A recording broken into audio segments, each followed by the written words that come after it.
Hi everyone, how have you all been? It's great to see you again. This week feels like it went by quite quickly, surprisingly. Oop, looks like I just made a mistake.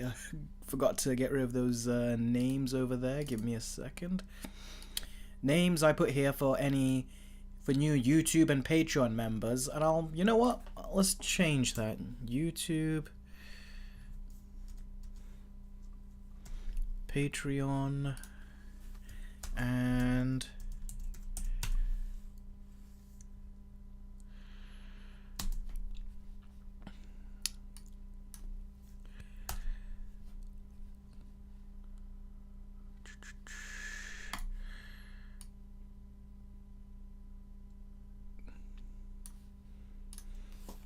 there we go. New YouTube, Patreon, and Discord members. So we'll change that now. So anytime I get a new YouTube member, a new Patreon member, or a new Discord member, during when I'm live streaming, I'll pop your names down over there, and your names will forever be ingrained in this particular live stream forever. So that's ultimately what will happen. Anyway, so how have you guys been? It's been kind of a hectic week for me, I'm not gonna lie. Let's see who's in the chat. We got Big Bash, as always. Great to see you, buddy. We got Rohan, we got Khan, we got Fireboy. We've got the Balkan Goat. Is that Goat? Changed his name. Okay, we got Goat there. Got Gamersaw. We got Diego here. Looks like someone new, or he's changed his name. Username. We got the Cybernetic Hunter. Got a couple of new people joining the stream, which is actually interesting. Hi, Cybernetic Hunter. We got Lee Dilly. We've also got Blizzard as well. Like I said, a few new people have joined the stream, so welcome. I hope you enjoy the live streams.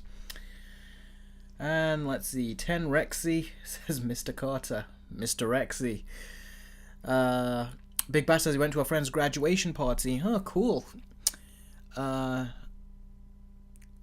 says it's for some reason showing us handle names. Yeah, it did the same thing with me when I was commenting recently. It said Eric Carter 12 as opposed to just Eric Carter, which is what it usually used to do on YouTube. Fireboys, how are you doing today? I'm doing okay. I don't know, I was feeling very weird today, like just low on energy. It might be to do with the weather. Because it is quite hot up in this attic. You'll probably realise like I'm wiping sweat away. But yeah, I've not really eaten much today either, and I don't think I will be. After this stream, I'll just be doing some work, and then I'll be heading to sleep.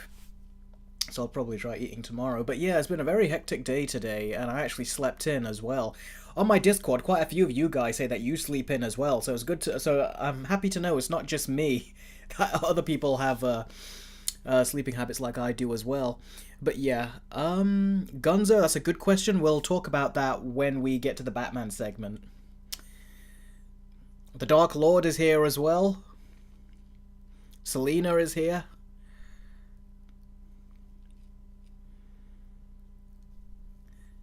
Selena, I think, asked what is the movie with the worst cinematography? I'm sure there are worse out there, but I will say Spider-Man No Way Home shocked me with how basic the cinematography was. It was just basically flat shots of people in the frame. There was no depth to it. There was no interesting shot. There were only 2 interesting shots in that movie, but the rest were just so basic in terms of cinematography. I wish they would have done much better. Side says, hey Eric, how are you? I binge-watched all episode of Squid Game Season 3 and I felt that the finale was anticlimactic. I'm doing okay, like I said, not great. But we'll talk about Squid Game Season 3 later on, don't worry about that. We'll all have our say in regards to that. Okay, I woke up at 12 PM today, says the Backon Goat. Yeah, I actually woke up at about 11:30. That's Goat, by the way. I woke up at 11:30, so similar time to yourself, actually. And what's funny is I woke up at 8 in the morning. I woke up at 8, and that was a good time, but I was still somewhat tired, so I lied down for a bit, and then next thing you know, I'm sleeping for a few more hours, and it's 11:30.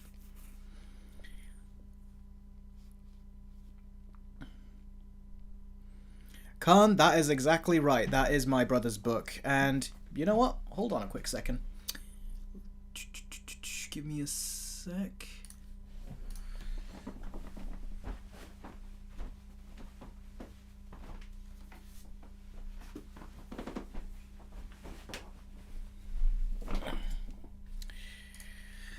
Right, so you probably would have realised at the back over there, but here's my brother's new book. It's called A Happy New Year. Quite a big book. I'm actually very proud of him. He's written his own horror novel. That's what this is. So if you want to... I've not read it yet because I am super busy. It's summer movie season, as you all know. But yeah, so I haven't got the chance to read it yet, but my dad's reading it, my mum's reading it. So yeah, you know, I'm just going to be late on it because I'm very busy. When summer movie season calms down, then I'm going to get to reading this. Ten Rexy, he wasn't an author until just now. This is his first book. So yeah. Thanks very much, Big Bash. I'll let him know that you said that. Congrats to him.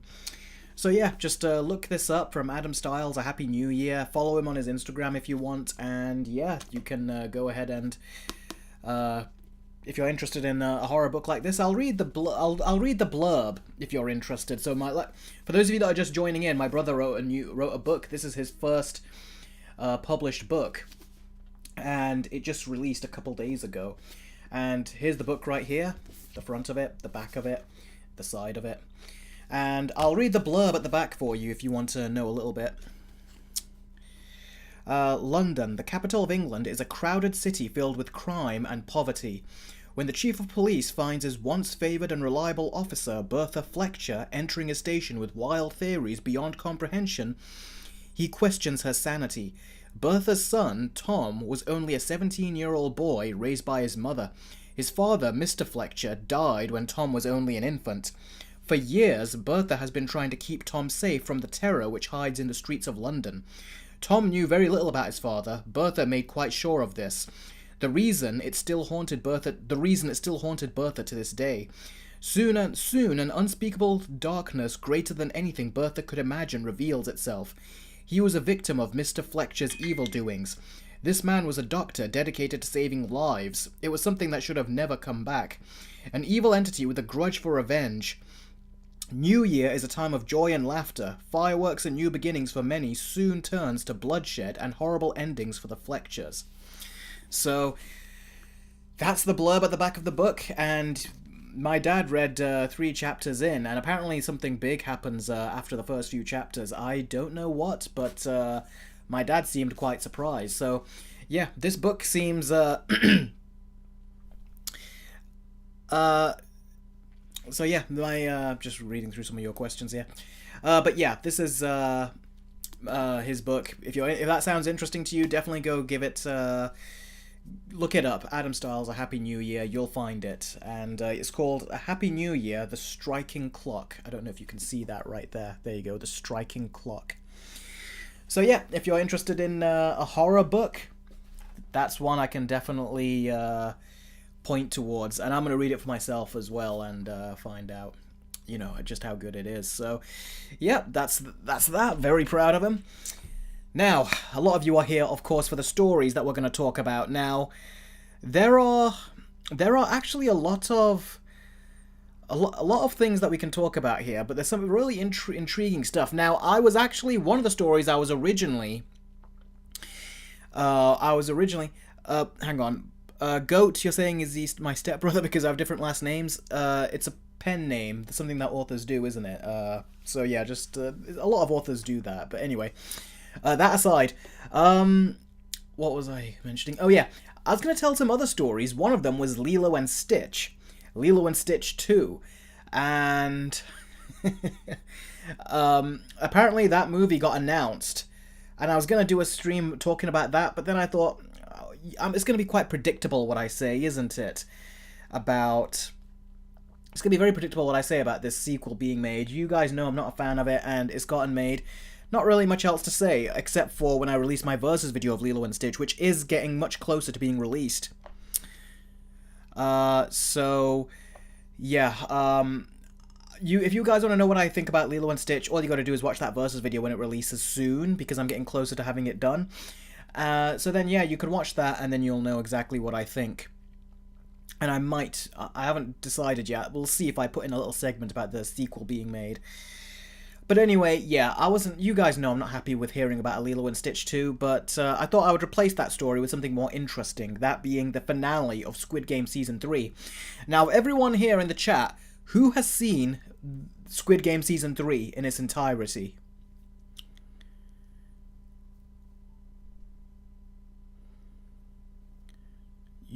Quite a few of you have seen it in... Okay, Gunzo hasn't. Not in its entirety. I Hate Anime says he's only seen the first episode because he's been busy recently. That's understandable. I've been there as well before. I mean, look at me. I still haven't seen Invincible Season 3 or the recent season of Demon Slayer and even Arcane Season 2. It's like, I'm that busy. I'm that behind on these shows. Ooh, Big Bash says, not a single episode ever. I did not watch a single episode, said 10 Rexy. Ooh, quite a few people have not seen some of Squid Games.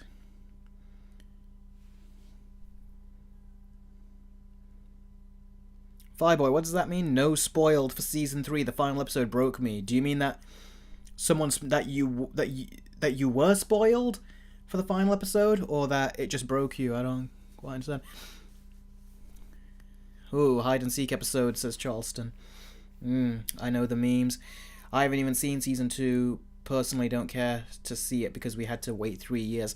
That's because they did season 2 and 3 back to back. So we got season 2 at the beginning of this year, and then we got season 3 a few months afterwards. So that's why it took a long time for seasons 2 to come out. Okay. Sai says, I avoided all spoilers, but my sister was spoiled for some reason. Oh, that's sad to hear. Oh, G-Gamer hasn't seen it. Wow. Alright. But I put it basically at the very end of the stream, the last story, so that way, if you want to, that way you could hear all the main stories of this live stream, and then if you want to skip that, you know, you could, and then you could come back for the Q&A. Alright then, so, who's ready for the first story? It'll be the Batman story first.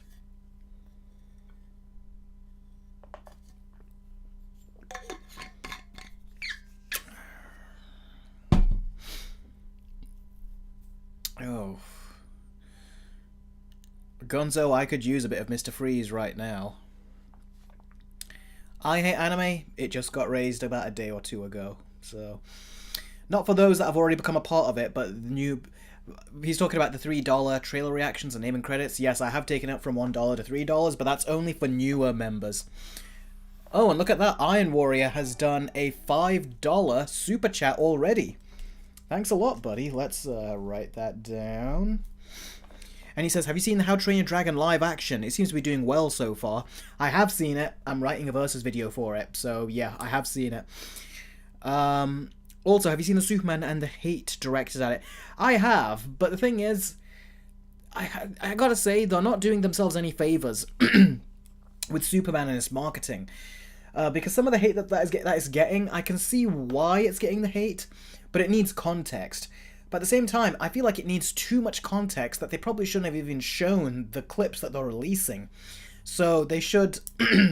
So what they should do is be more selective with the clips they're showing. Clips that don't really need context. But a lot of the stuff that some of the clips I've not even seen, by the way. I've not seen any of the clips. But I've heard one described to me a little bit.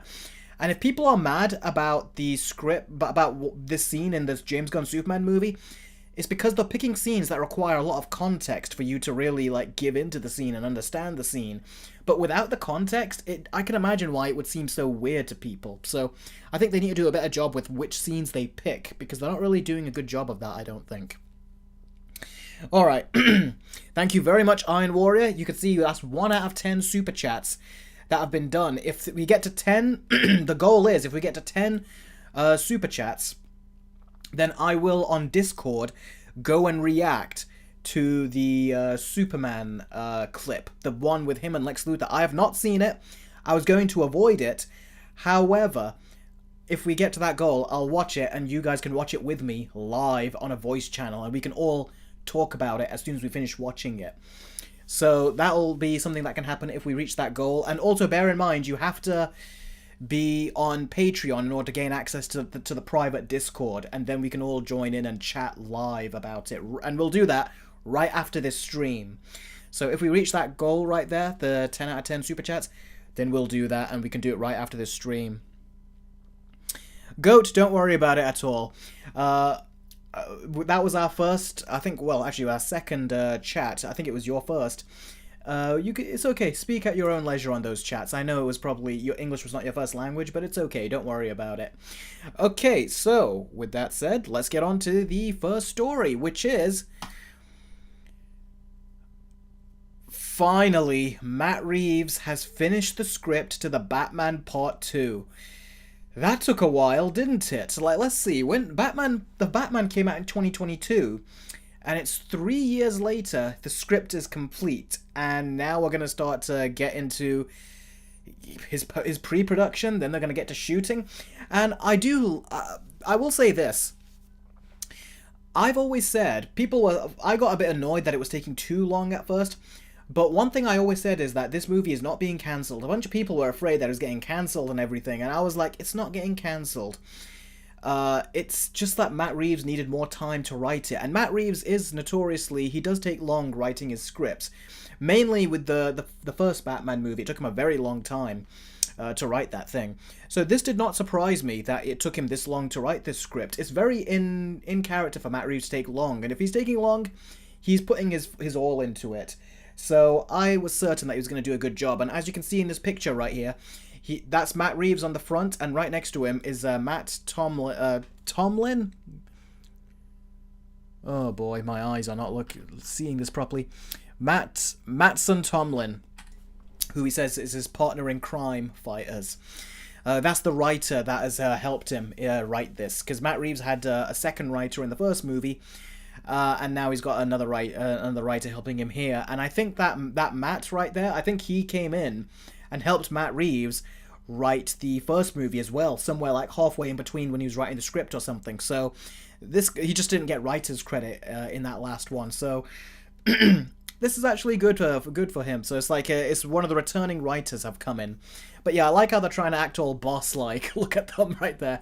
One's got arms folded, and Matt Reeves is wearing sunglasses, kind of like Bruce Wayne did in his movie when he was inside Wayne Manor.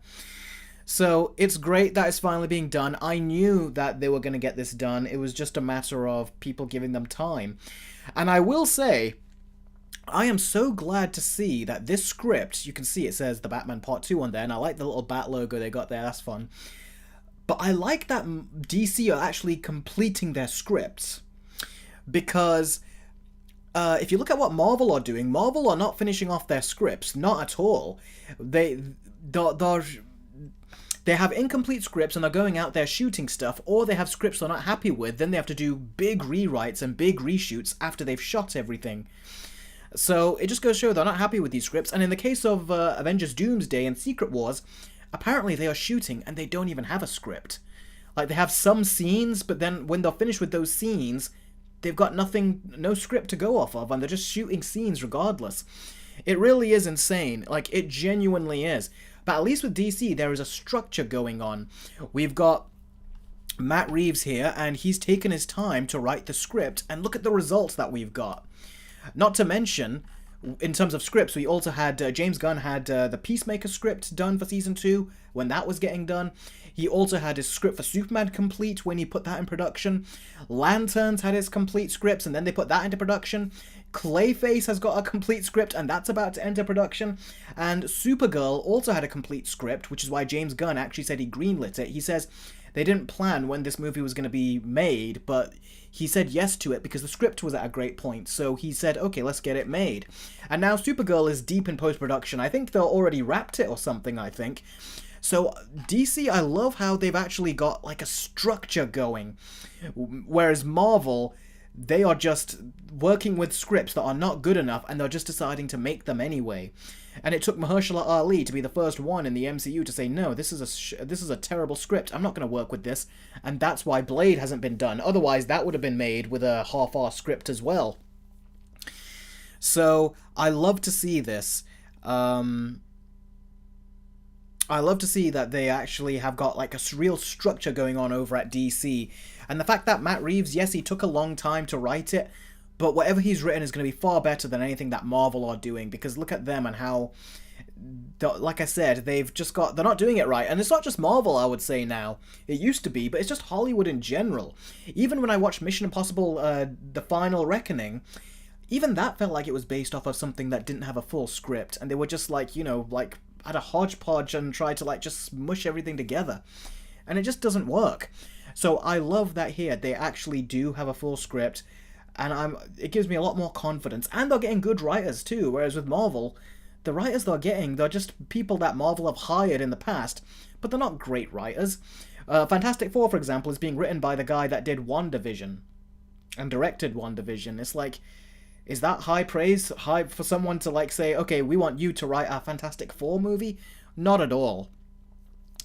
So yeah, I do love that. Joshman says, you make a very good point, Eric, about what's going on with Marvel. It's very important to have a complete and written script before filming a movie. Exactly. I mean, even for my Versus videos, I don't make Versus videos without a complete script.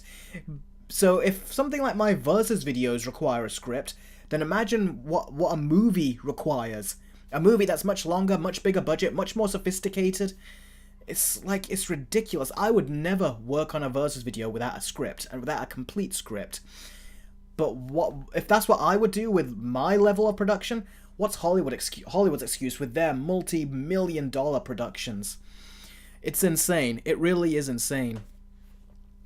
So yeah, that's actually a thing. And I'm also going to say, me and I'm going to show you right here. A bunch of us were talking on Discord about this, and this is a snapshot of the Discord right here. And if I just make this bigger, bear with me, there we go. You can see here, the Movie King actually posted something, which I want to show you guys. He showed here, Superman tracking well for a great box office opening in just 14 days. The Batman Part 2 script is turned in. Peacemaker Season 2 is in August, Supergirl is deep in post-production, Lanterns is about to wrap up, Clayface beginning its pre-production, DC is so back. And you can actually see right over here, we got I Hate Anime who says DC is finally cooking, which they really are. I mean, look at the structure. There's such a it's such a nice feeling to know that all this stuff there's a structure going on, and that's what ultimately made James Gunn say, yes, these are going into production right now. The same with Matt Reeves and the Batman Part 2 script. I love all this. This makes me feel really good. It feels like there's a real structure going on, and there's some leadership going on, and there's competent people in charge of DC. It's insane. This really is. It's like the structure and just the level of control over at DC is so good. And James Gunn did say recently that the reason Marvel is struggling so much is because Disney have mandated that they make so much projects and they don't have complete scripts. In fact, James Gunn actually said that there was one project he actually did greenlit and a script was written, but it wasn't at the level that he thought it needed to be, and it wasn't good enough, so he cancelled it. So that's great. We need that kind of stuff. Meanwhile, Marvel don't cancel their projects from the script phase. They just say, yeah, sure thing, go shoot it. Like Ironheart, which I hear is absolutely awful from the people I've spoken to. And I've already told you about my parents, like they're the normie crowd. So they don't pay attention to the politics online or anything like that. They just see something, and if it's something they want to watch, they'll watch it. If they don't, they won't. They've loved Black Panther, they loved all this other stuff, so they're willing to watch all of this stuff that Marvel put out there. However, Ironheart was on the Google TV, as an ad, as they were scrolling through stuff. They saw that, and what really put them off was the synopsis, how it said Riri Williams is basically like, never before have we seen someone this intelligent or this capable since way back since Iron Man. And when they saw that, they were like, this looks like a nobody, and who is this nobody that's supposed to be like they thought it was taking over the mantle of Iron Man, like Iron Man's replacement. And they were like, no, this just looks silly, and they just scrolled right past it, and they watched Wednesday, believe it or not, which is something that they're watching right now. That tells you everything, what people think about projects like Ironheart. They're saying, nope. Oh, there's Wednesday. Okay, let's give that a watch. And they're watching that for the first time. So, yeah, Marvel are in a real bad place right now, and it's just... Big Bash says, damn, your parents are savage, Eric. Not really, they've been open to watching a lot of things, but then again, they did try to give Thor Love and Thunder a try, and 30 minutes in, 40 minutes in, I think they turned it off. They said it was just a headache. It was just non-stop jokes and everything, and they thought it was too silly. But they've given stuff a try, but I think, like with many people, I think they're tired of Marvel now, and there was a time where probably they were willing to give those a chance, but the amount of times they've been willing to, like, not just them, but a lot of audiences. And like I said, they're the normies. The fact that they've given so many chances and their chances have not been rewarded, it's like, okay, we're done giving you chances now. So I think that's why they really couldn't stand it. The Dark Knight says, Eric, James Gunn says if you're dead in the DCU, you're dead. Yes, he did. He's talked about this before at Marvel, but he especially mentioned it in DC. He goes how cheap it can feel if you bring someone back. He goes, it'll be cheap. And the next time we kill someone, you'll think it didn't really happen. So I'm glad that James Gunn has actually stuck to his guns with that. So then he says, wow, even your parents don't... I didn't know that would actually be a thing. My parents, I've said, they're like the very definition of the normies. People who don't partake in the political talk that other people, do online and all that. They just see something, if it looks cool, they'll watch it. If not, they won't. And yeah, for them, they were like, is this supposed to be like a replacement to Iron Man? That's all they know. And it's like, no, this is no good. I just stayed quiet. I was like, let them say what they're going to say. Like, I wanted to observe to see what like I said, their reaction is very much the normies' reaction everywhere else. And I was like, huh, okay, so even they can't be bothered. But thing is, critics can't be bothered either. Because if I have a look, let me quickly go to Rotten Tomatoes. Ironheart. If I go onto Ironheart and I look at the critic reviews,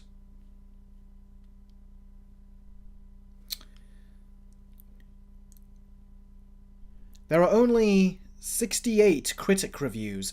Normally you're supposed to have something in the hundreds or something when it comes to critic reviews, but the fact that a lot of critics have just stopped watching, that tells you right there that a good chunk of them are not even interested. So yeah, that really tells you a lot right there. Khan says, what would you like to see in the Batman Part 2, Eric? Well, that's a good question.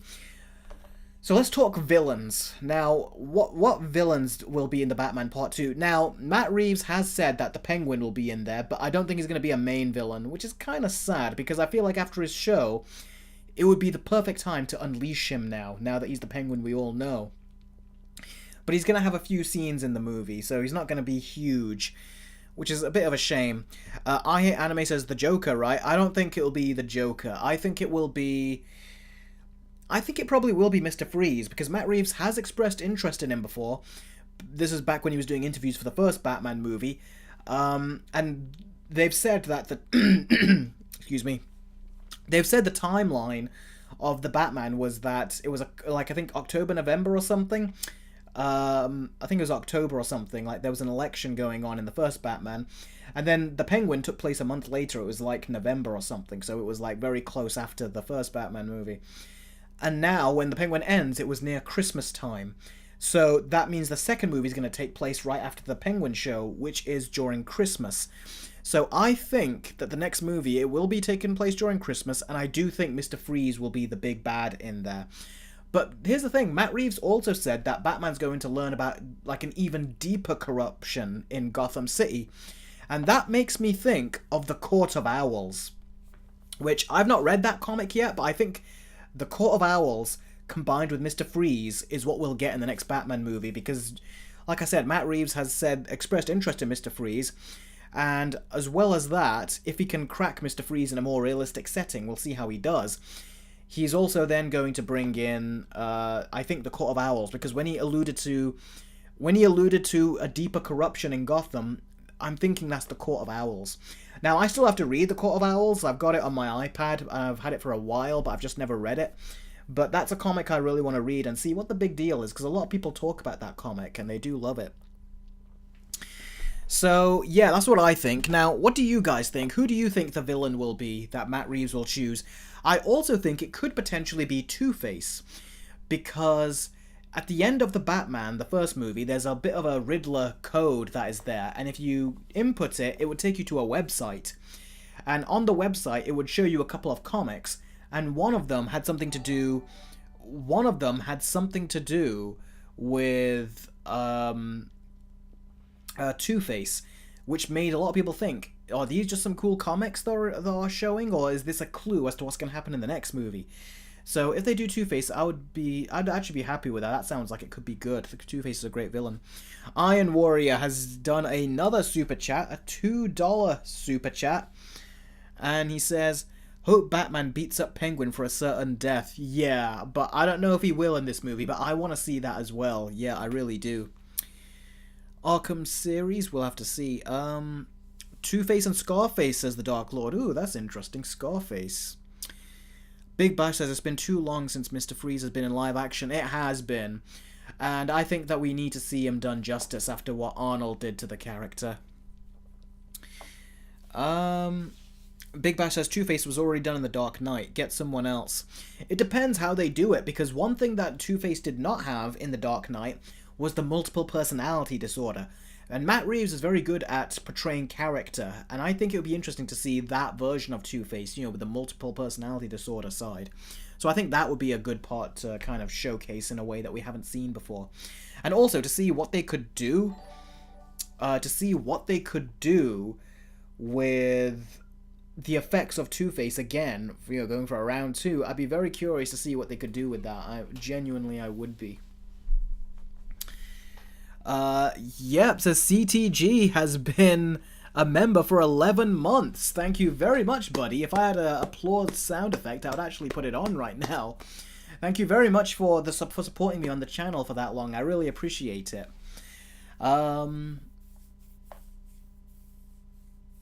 So yeah. Fireboy says Hush. Ooh, that would be interesting. Could you imagine if Robert Pattinson actually has a doppelganger out there, and he has to play like an evil Bruce Wayne and the Bruce Wayne that we know? That would be an interesting performance for him to do, although he's played duplicates of himself before, hasn't he, with Mickey 17. I still have to watch that movie. So yeah, cool and interesting that would be, wouldn't it? The Dark Lord says, I would want Scarface, as he's such an underused character, and would love to see more of someone like in the Batman the Animated Series. I'd like to see him too, but I think there are other villains higher up on my list before we get to him. I actually wouldn't mind if Scarface was maybe in a show, but I don't know about a movie. It depends what they could do with him. Oh, Connor, that's you. Okay, thank you for clarifying that for me. YouTube has just input everyone's usernames now. It's so weird.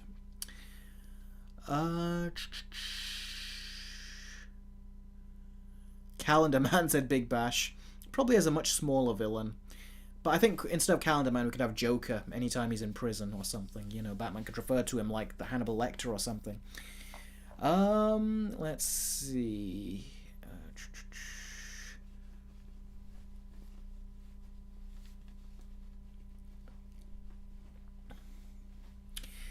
Khan, I do agree with you. Like when you said you don't entirely blame Arnold for his performance as Mr. Freeze, you mostly blame it on either the director or the studio for allowing it to happen. I wouldn't even blame the director, I'd blame the studio. But Arnold was taking the piss in that movie. He really was. I have zero empathy towards Arnold for how that performance turned out. Because one thing that Arnold did, he got paid the most out of everyone in that movie.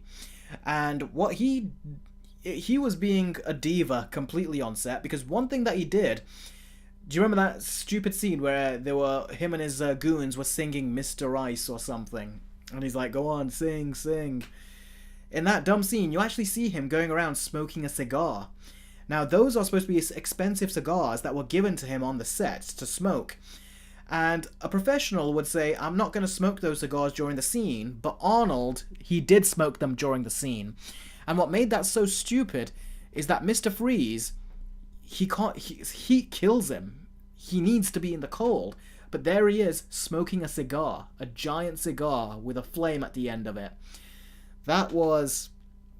Oh my god, that was so stupid of Arnold. It's like, you're getting paid so much, put that cigar down, do the scene, then pick up the cigar after the scene is over. But he couldn't do that, so... Arnold, I think, was kind of taking the piss on that movie too, so I wouldn't give him too much credit in that particular one. I think he was kind of being in his diva phase right there. Big Bash says, get Giancarlo Esposito and have him play Mr. Freeze. I'd say yes, but I'd also say no. I've been seeing a lot of Giancarlo Esposito recently, and I'm kind of tired of his quiet performance. It's becoming generic now. So I would rather... at first, I would agree with you, I think, a while back. But now I've seen him in too many movies where he's actually putting that performance on. Even when I reviewed the Projector, the Valerian Projector, in my Snow White Versus video, I showed a clip of him in that in a movie. And that movie was Abigail, and he does very much the same Gus performance that he did in Breaking Bad, and I'm really kind of sick of that performance he keeps doing. Goat, indeed. YouTube is making useless updates no one asked for. Saeed says, oh, that trash Mephisto rumor. That Mephisto rumor is true, I'm sad to say. That rumor came around a long time ago. But a lot of people was reporting on it, and yes, it does happen. In fact, I skipped towards the end of Ironheart's episode 3, and they do allude and tease Mephisto, basically, if you saw that shadow there. So yes, I'm sorry to say, Mephisto is going to be introduced in the Ironheart show of all shows, which is such a silly place to introduce him. It's almost as stupid as introducing Kang in an Ant-Man movie. Eric, Superman's tone is described as a Superman the Animated Series, and Superman 2, it's very Silver Age, apparently.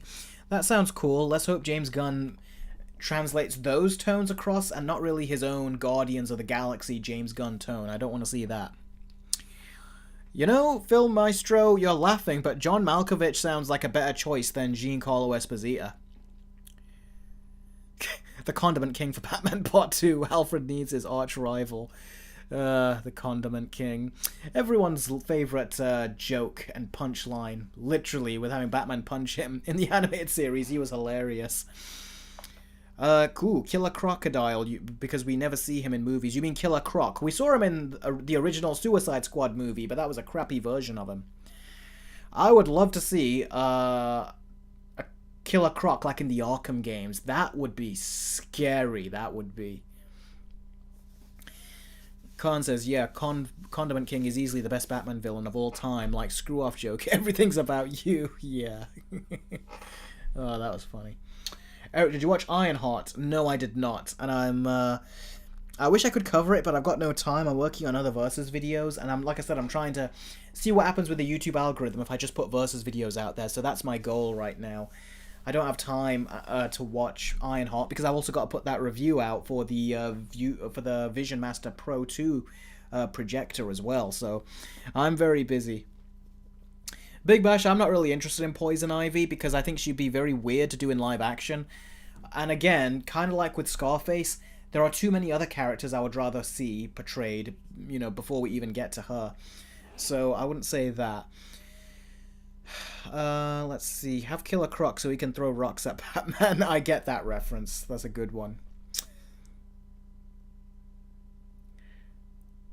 Joshman says, Eric, how's it going on the verse video between Lilo and Stitch, the live action?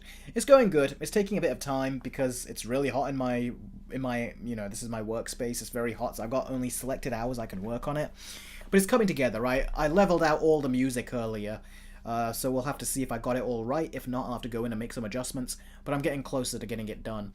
Animated some posters as well, and I've got some more to do. But there's a lot of work left to do, but it's getting much closer. I'm about 75% done on that video. Hopefully about another 25% done, and then we can start publishing it. And it'll go on Patreon first for early access, and YouTube members for early access. Is Mephisto a Doctor Strange villain? I don't even know. I'm not an expert on Mephisto, but that's what you kind of expect. Is that you expect Marvel to introduce us to Mephisto, kind of like how they introduced us to Thanos, for example, and you know, have him have an impression on us. But he's not going to have an impression on us being on this Ironheart show. Ooh, imagine Firefly as the villain in Batman Part 2. Ooh, that would be interesting, wouldn't it? Firefly as the villain. Yeah, that's actually not bad. No. Actually, no. What am I talking about? No. Again, he's on the lower level of characters. I do like Firefly, though. I'm just thinking back to like the Arkham Origins game. I was also thinking back to Arkham Knight, and I was also thinking back to the Batman cartoon series. Ooh, Trevor Bistro said, imagine Hugo Strange as the villain. Yeah, Hugo Strange. That would be freaky, that would be. And yeah, mad scientist. Thank you, Tenrexy. Says, excuse you, Mr. Carter. Indeed. I don't even know where that came from. Like I said, I've not even eaten today, so... How about Man Bat? Ooh, that would be different and cool to see. Yeah, if they want to go for a more horror vibe, yeah. That would be fun and interesting. Oh. Bat Super said something very interesting. He goes, partners in crime fighters. Hint at Robin. Like, yeah, they have, Matt Reeves and Robert Pattinson have talked about Robin before, so who knows, maybe.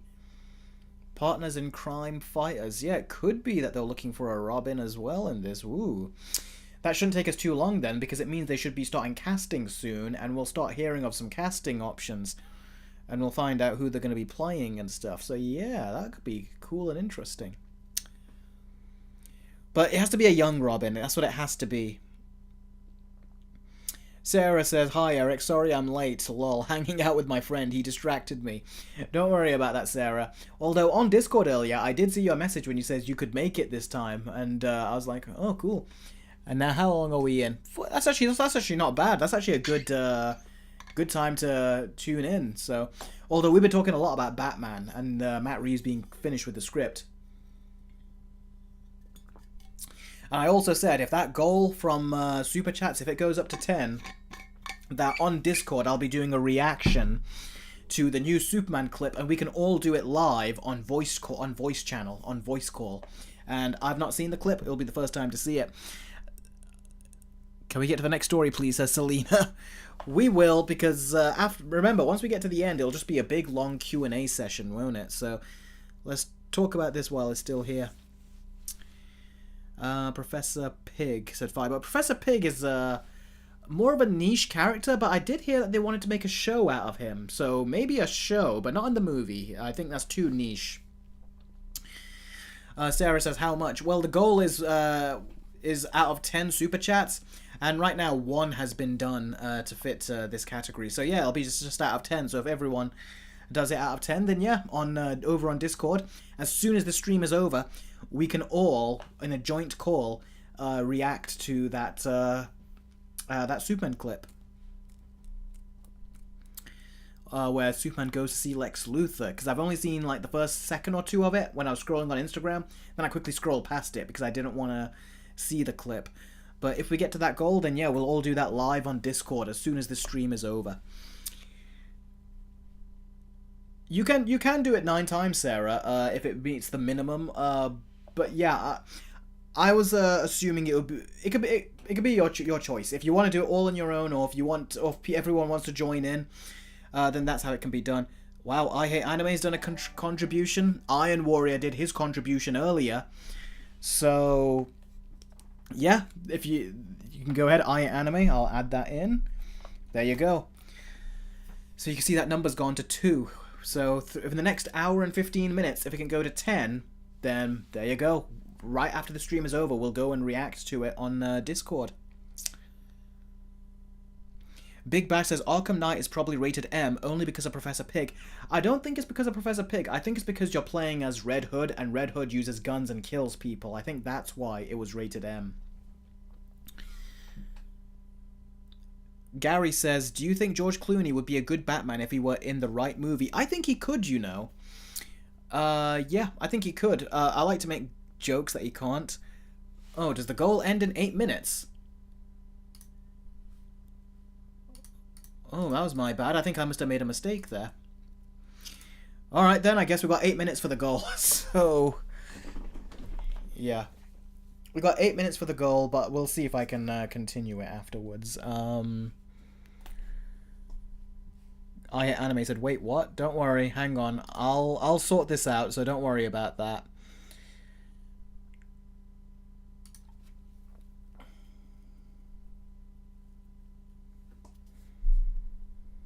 So yeah, whatever you tally up to that, whatever basically is done here, I'll start a new goal, and I'll take however much you've donated, I'll take that out, and we can continue basically that way. So don't worry, I'll be able to do that. I like how CJ's like, oh, all right then.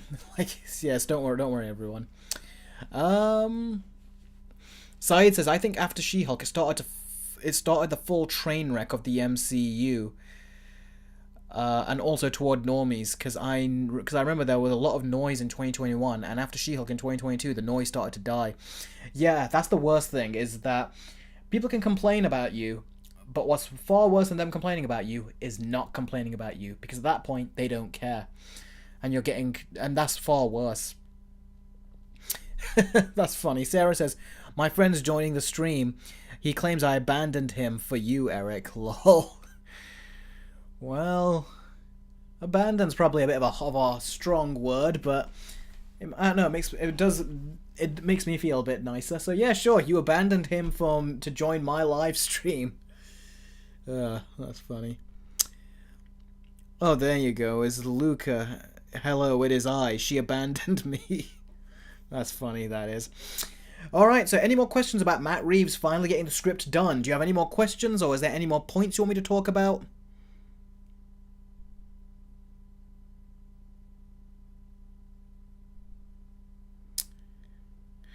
Ten Rexy says, do you think Willem Dafoe should be Joker? He'd do a great job. Yes and no. I mean, if they made him... I don't know. I feel like it's a bit too late to make him Joker now. We need a younger Joker, not one that's too much older than Robert Pattinson.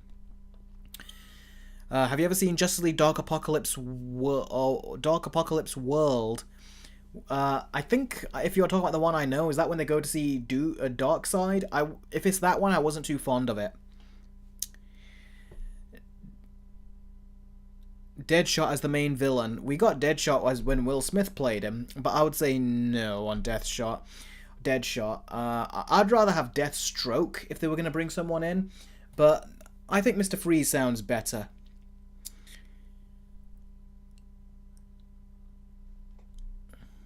What are you at least hoping that doesn't happen in the Batman Part 2? I hope we don't just get the same story. I hope we get a new story. I hope there's actual development, and I hope it feels like there's a lot more going on. Because I like the first movie, but it definitely feels more low stakes. I hope in the second movie the stakes are higher. Not world ending, but just higher. And I hope there's more iconic action set pieces, because I feel like the Batman had good action scenes in it, but they weren't as memorable as, say, the set pieces that we got in The Batman Begins or The Dark Knight or even The Dark Knight Rises. He needs to have more iconic set pieces. So yeah, and I'd love to see Bruce Wayne have his playboy billionaire persona on as well. Sai says, hey Eric, I realise that these Snyder cultists and their hate are on full force near the release date of Superman. Yeah, those Snyder people have gotten so weird. They really have gone crazy. They really have. So that's no good. Big Bash says, Eric, thoughts on the bat nipples and the bat credit card from Batman and Robin? No one likes the bat nipples and the bat credit card in Batman and Robin. That was insane. It really was. But we're so far past that now. I think we can just look past it at this point. We got 3.5 minutes on the goal, so if you guys want to do any more, like I said, super chats that actually contribute to that, I'll start the goal again and I'll take those off, the ones that you do, so that way, we can just continue to get to the 10. So, Eric, do you think it was a mistake to release the Snyder Cut? No, because I'm glad they released it, but it's definitely, I think either way they have... Either way, the Snyder fans would have been here in full force trying to vote against this movie anyway. So I think either way it would have been bad. So I'm glad we got an extra movie out of it. Sarah says, okay, I gotta go. My friend's nagging me. Love you, Eric. Love you guys. See ya. Okay, see ya, Sarah. Thanks for joining the stream.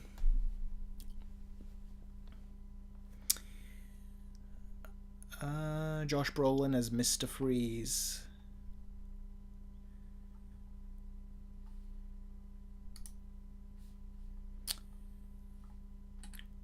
How do you get XP? I don't know. I think it's according to who top fans it says.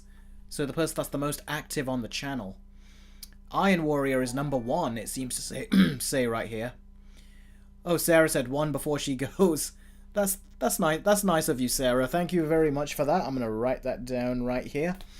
Really appreciate that, Sarah, and I hope you have a great day. Hopefully next time I'll do the live stream earlier, and you can probably join on for longer. Then here's hoping. Either way, if you don't, I look forward to hopefully speaking to you next time on Discord. So if you're there, or if you happen to be there at the right time, look forward to chatting with you then, and the rest of you who are on the Discord as well. So thanks for joining, Sarah. Thanks for the super chat. Take care.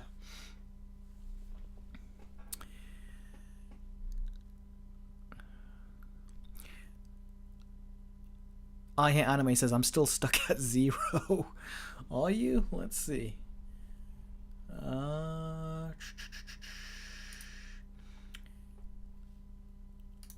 Let me quickly see. Then we can move on to the next story.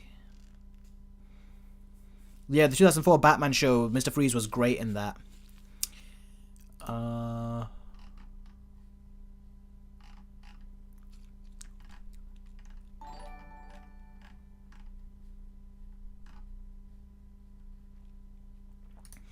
Oh, Sarah has done another one. I'm not surprised by that. Let's see. She says, and another, because you deserve it, Eric. Anyway, yeah, okay, love you, bye. Love you too, Sarah. Thank you very much. I appreciate that. Like I said, I look forward to speaking to you on Discord next time. So, yeah, take care, and thank you very much. Enjoy your time with your friend. Okay. Oh, you guys are so nice. Like I said, I've got the best viewers out of any other channel out there. Killick says, I got my tickets for Superman. I'm going to watch it with my brother because it comes out on his birthday. Oh, that's very lucky. I remember Batman Begins came out about 5 days after my birthday when I was a kid, 20 years ago now. So, yeah.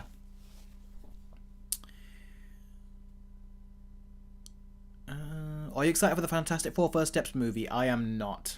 I am just dreading it, to be perfectly honest with you. Alright, the next story. The next story is about James Bond, funnily enough. Denis Villeneuve has been hired to direct the next James Bond film. Now, this is interesting because Christopher Nolan wanted to always direct a James Bond film, but he always wanted to get full control out of it. And Barbara Broccoli, who's the daughter of the Broccoli Sr. who owned, James Bond, she didn't want him to have full creative control, so she said no. But they made that last James Bond movie, which was just so mediocre. And for those of you that don't know, James Bond, I'm going to give a little spoiler here, well, a big spoiler here, he dies at the end of the movie. And that was so stupid. Because normally James Bond doesn't die, he keeps going from movie to movie, but they killed him off, and they were clearly stuck. They did not know what to do with it. And now, they sold it off to Amazon, because there was nothing they could do with it. And now, the Broccoli's are kind of disgraced. They've not done well by their father's, her and her brother, they've not done well by their father's property.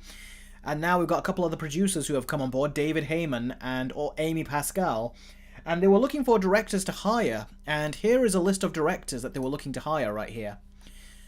So yeah, we've got some names of directors here. We got Edward Berger.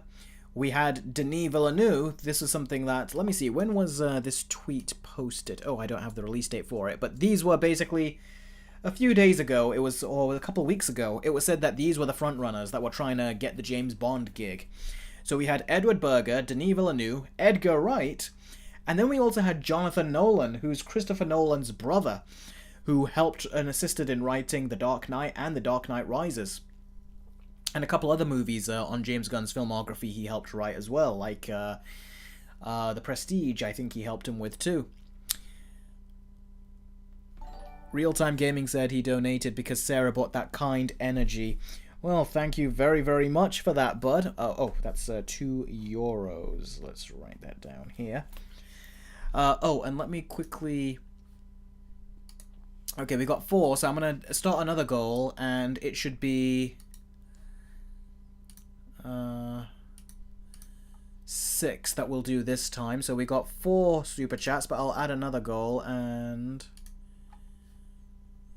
we'll do 6 this time. Well, it doesn't do 6, it just does 5. Alright then. We'll make it 5, and we'll give 1 hour. So, there you go.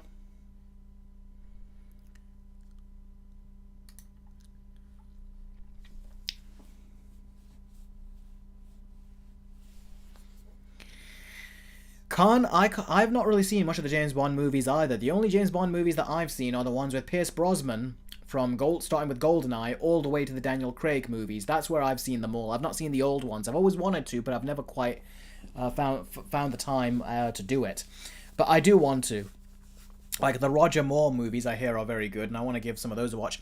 But anyway, yeah, then we also got Paul King here. Now, Alfonso Cuarón, he also wanted to do James Bond, but he reportedly took himself out of the running.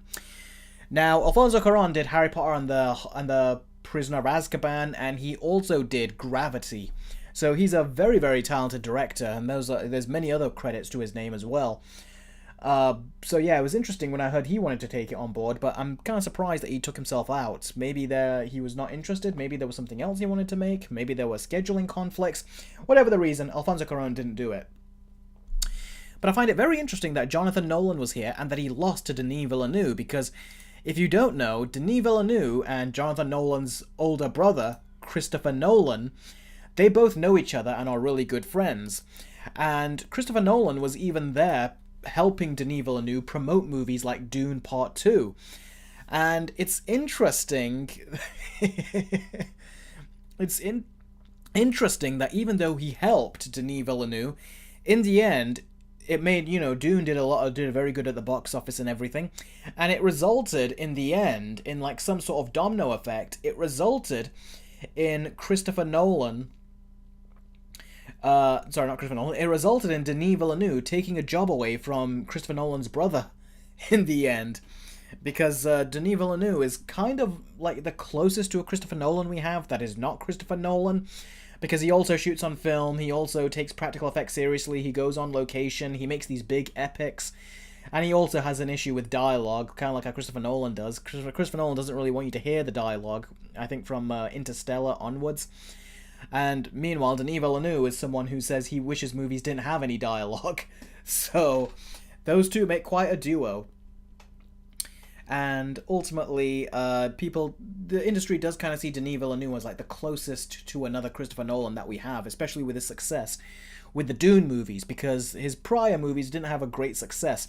He made some movies that did well, but they were lower budget, and then when he did Blade Runner 2049, that did not do well at the box office. In fact, it lost money.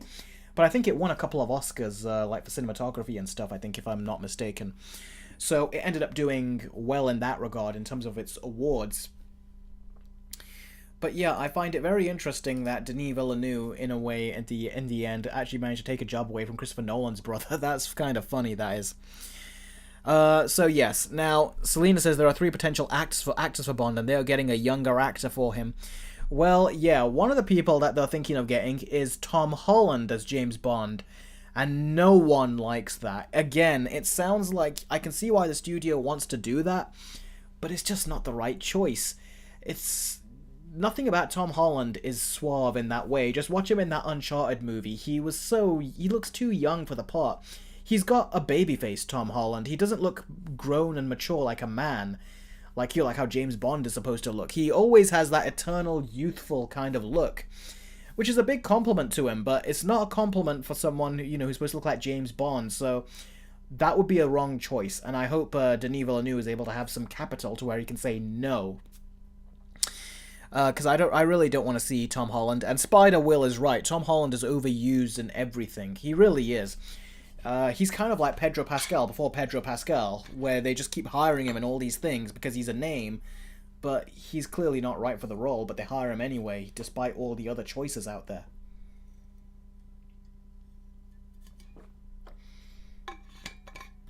So yes, I do very much agree. I really hope they just don't do that. I hope they do not bring in Tom Holland for James Bond. That is a big no. Big Batters, imagine Henry Cavill as James Bond. Yes, now that I could imagine, Henry Cavill. But I wonder if he's getting a bit old. But then again, it could still work. So yeah, Henry Cavill is actually a good choice. I don't think they will. Tom Cruise as James Bond, no. One thing about James Bond is that he's always British. So hopefully they maintain that.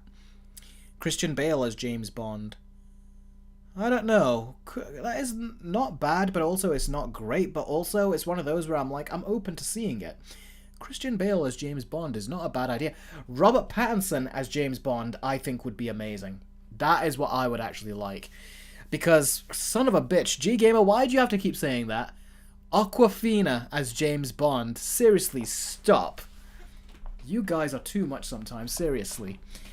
Like, I was so happy, I just said Robert Pattinson is like my favourite choice, and then you bring in the worst choice. Someone somehow who's even worse than Tom Holland. Seriously, you guys are quite alright. Right comedians, aren't you? Ugh. There you go, Awkwafina as a bar... No, you know what? I don't even want her as a bar woman. Just keep her out of the movie.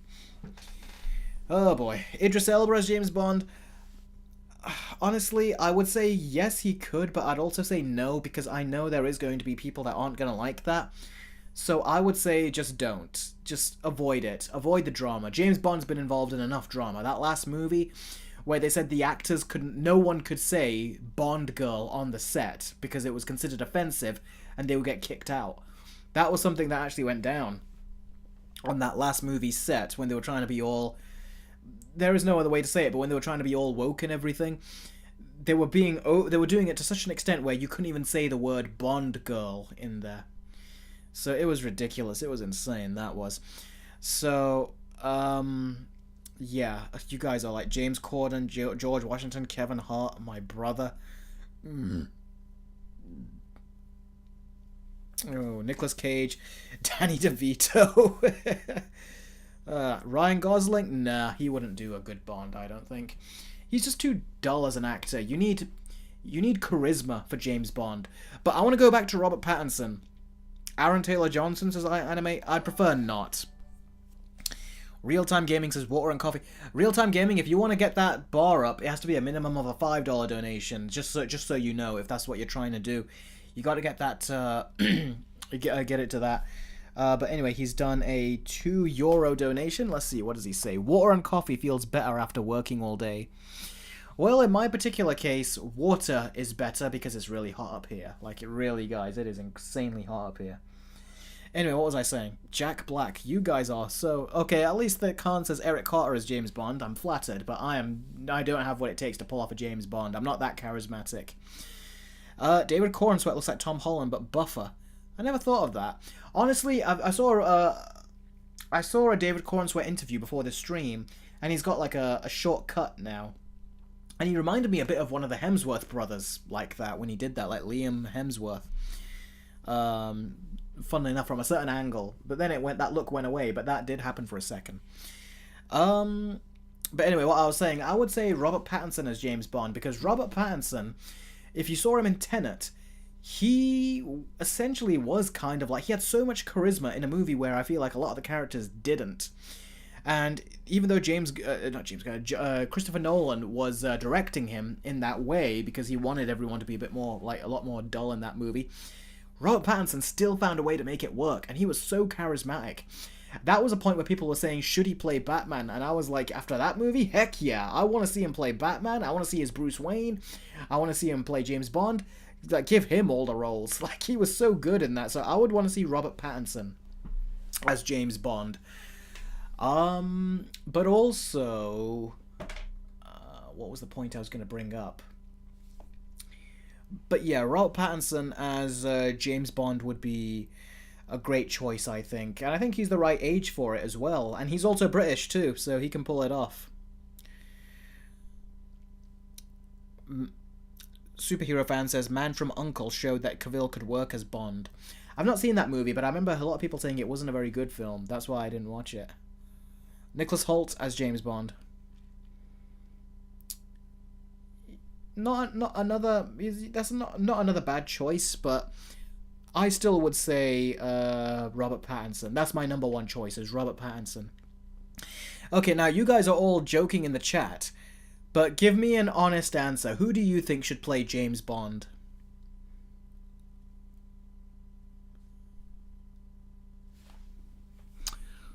You know what?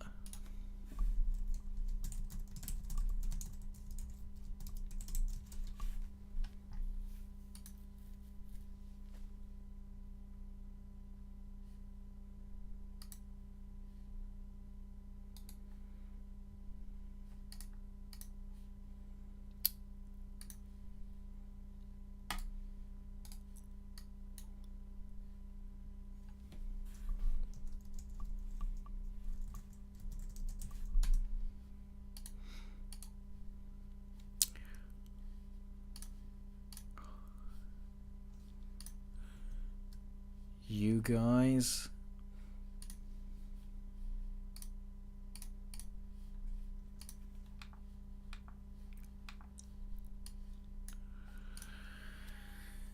Because you guys have been Tom Hanks as James Bond, Andrew Lincoln, Andrew Garfield, Jar Jar Binks, another Discord member. So how do you guys know someone joined Discord? Oh, damn, my phone is dead. No wonder I wasn't getting any updates. Oh man, I didn't even know. Damn it. I was like, I'm supposed to know that. Who joined? People are all greeting someone.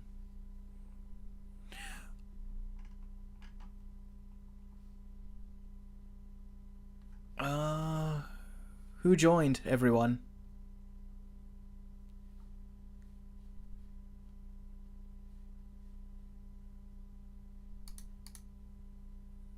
Who are we saying hi to? Welcome G. Who's G? Greg. Oh, is it Gregory Bronstein? Keeps leaving and rejoining. How does he do that? Well, if you're in the chat, Greg, all you gotta do is link your Patreon account to your Discord and you should be able to join. Let me take a quick look and then we'll continue talking about James Bond. Let's see, where is it? The relationship manager. There we go. Okay. Okay, looks like we've got another person, so let's see, where is it? No, Sarah's already... Oh, yeah, it is Greg. Gregory Bronstein. Yep, Gregory Bronstein has joined, so in that case... Bear with me 1 second.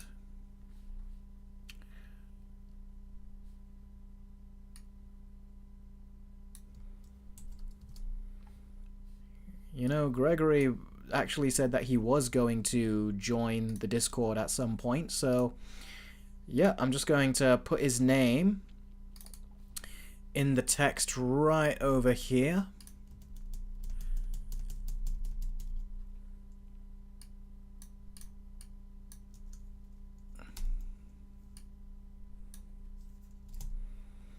There you go, Gregory Bronstein. So when I do cut back to the Q&A, you'll see your name in here. I've just put it in. Alright then. 11 members, says Big Bash. Yeah, kind of. Well, I've got 10. Well, actually, it puts a Patreon... I don't know why it puts a Patreon person there. I don't know why. That's not on anyone. That's just when I linked my account to Patreon. I put it there. So, technically, I think it's 9 members. There's one person who's still on the Let's Watch perk who has to just pay 50 cents more just to get to the Discord perk. I've sent him a message about it. I've not got a response. Let me see. The one that hasn't done it yet is Jolie the Nighthawk. He's still on the Let's Watch perk. If he goes up to the $10 one, just the 50 cents more, then I can get rid of that perk, and then I'll have everyone on the Discord here. So, yeah, I don't know if he's in the chat, but if you are, if you could do that, that would actually be beneficial, because then you can join our Discord as well. Join us all on the Discord. Okay. Oh, Sai says, "Hey Eric, Aquafina is on your Discord." No, she's not. And even if she wanted to, I would decline her. Imagine doing voice calls with her on the channel. That would not be fun.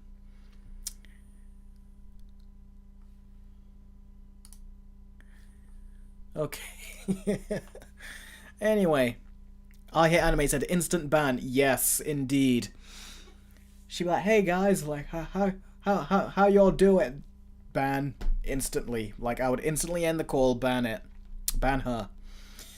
No more Aquafina, says Spider-Will. My thoughts exactly. Hui says, "I just hope that Villeneuve brings back the classic gun barrel intros instead of the stylized ones from the Craig era." Yeah, I know. So, I agree. I agree. That would be fun if they could just go back to the classics. I think it would be good if they could go back to the Cold War days. You know, like take it back, like in time. I would actually like that if they did try to do more of an old-fashioned James Bond, rather than the more modern ones they've done, which they have been fun. But I don't know. What else could they do in modern day? They would probably do something like AI. I want them to do more of a period piece James Bond. That would be something new and different. That's what I think. What do you guys think of a more period piece James Bond, like going back to the Cold War? Saeed joined the Discord now.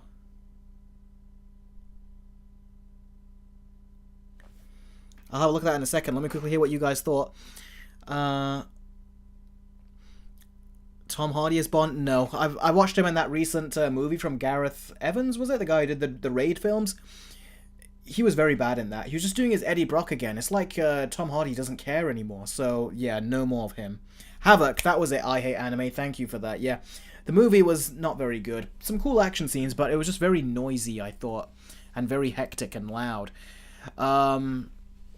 But yeah, so he wasn't very good in that. I didn't like him very much in that. He's just doing his Eddie Brock thing from Venom. So yeah, where was that? It was Hui. That was it. He goes, ooh, a period piece Bond movie. Not a period piece Bond movie. Nice. Exactly. I think that will be fun. A period piece Bond movie back in like what his old movies were like, the good old days. You know. Zilla, I wouldn't say Aaron Taylor Johnson as Bond. I would say Robert Pattinson. That's who I want to see as Bond. Either Robert Pattinson or Henry Cavill.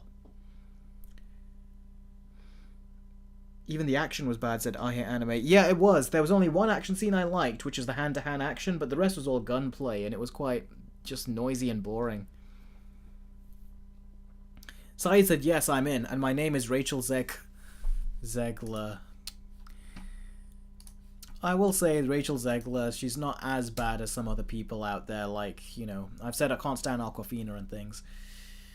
Alright, Saeed said he joined. Was that just a joke when he says he joined the Discord? Because I don't see your name here, Saeed.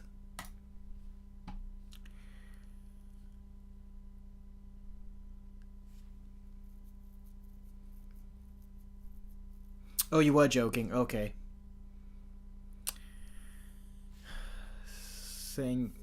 I almost thought I had to write your name down at the beginning. That's what I was almost thinking of setting up. Alright. Guys, I'm sorry about this, but Saeed thought that was funny, and I didn't quite find it funny, because I had to go through Windows and waste some time. So, Saeed, you've brought this on yourself, and you've punished everyone else too. There you go. Look at it. You know what? Here, let's give you the full screen experience. Here. Look at it. Everyone. Take a look. You know what? I think this is not dreadful enough. Here. Closer. There you go. Take a look at that.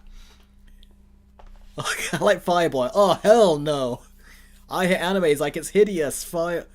Rohan's like, oh no. Khan's like, Return of the Dragon.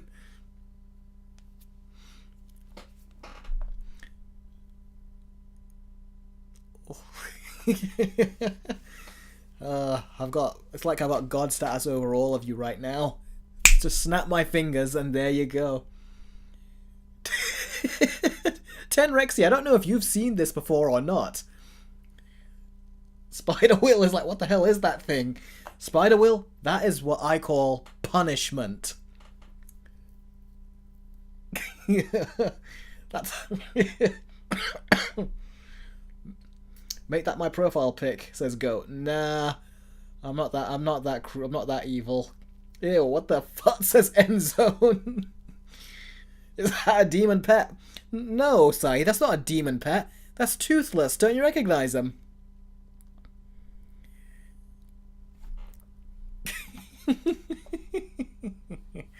Yeah, here, let's see if I can make it even bigger for you guys. Yeah, let's go even closer into the beast right there. What image was this from, says G-Gamer. This is apparently should be a horror show. Oh, it should be a horror show, but this was apparently a Broadway version of How to Train Your Dragon.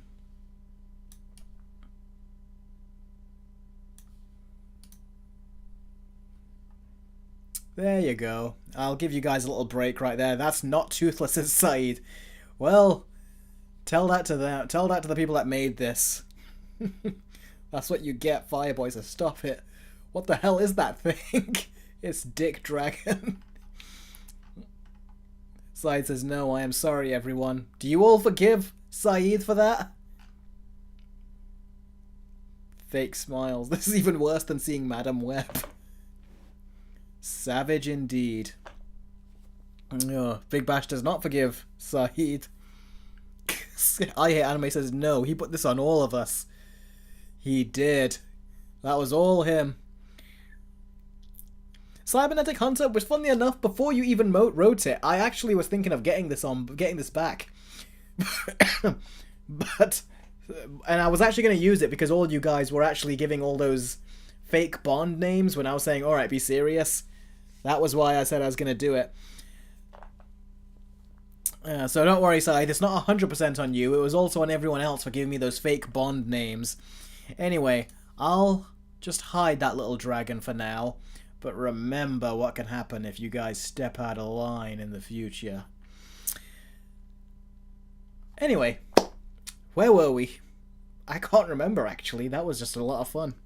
What's safe for now, says Aya Anime. Yeah, well, I'll do it when you least suspect it. Endzone says that was traumatizing. Endzone, I don't think you were here when I did this the last time. It was I did this a long time ago. When the chat was getting a bit unwieldy and they were just going all crazy.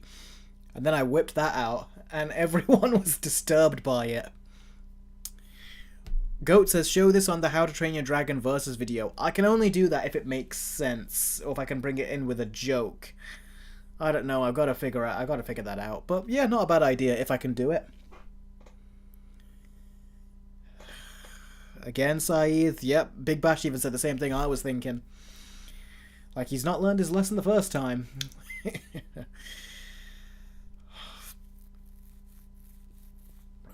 Yeah, Cybernetic Hunter, if people do keep bringing up Aquafina, they know what to expect next time. Alright, so yeah. Now, seriously, guys, who do you want to play James Bond? Who would you like James Bond to be played by?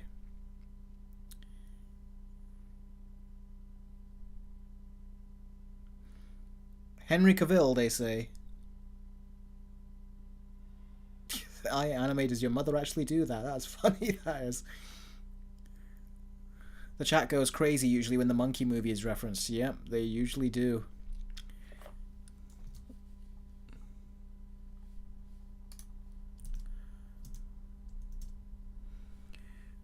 How long do we have in the goal? 36 minutes. So yeah, if you, like I said, if that goal goes up by 5, that's 1 less than what it was supposed to be, which was 6. I'll do that reaction over on Discord for everyone to see. For all members to see. The Cybernetic Hunter really wanted me to pull that toothless image out. He's almost enjoying it just as much as I am. Jacob Elordi. I actually don't want him. Because I looked at him and I was like, I don't see a James Bond in that face of his. He also looks too young for it. I hope they don't go too young. Marcus Rashford. It was funny, honestly, said Big Bash. I'm glad you thought so.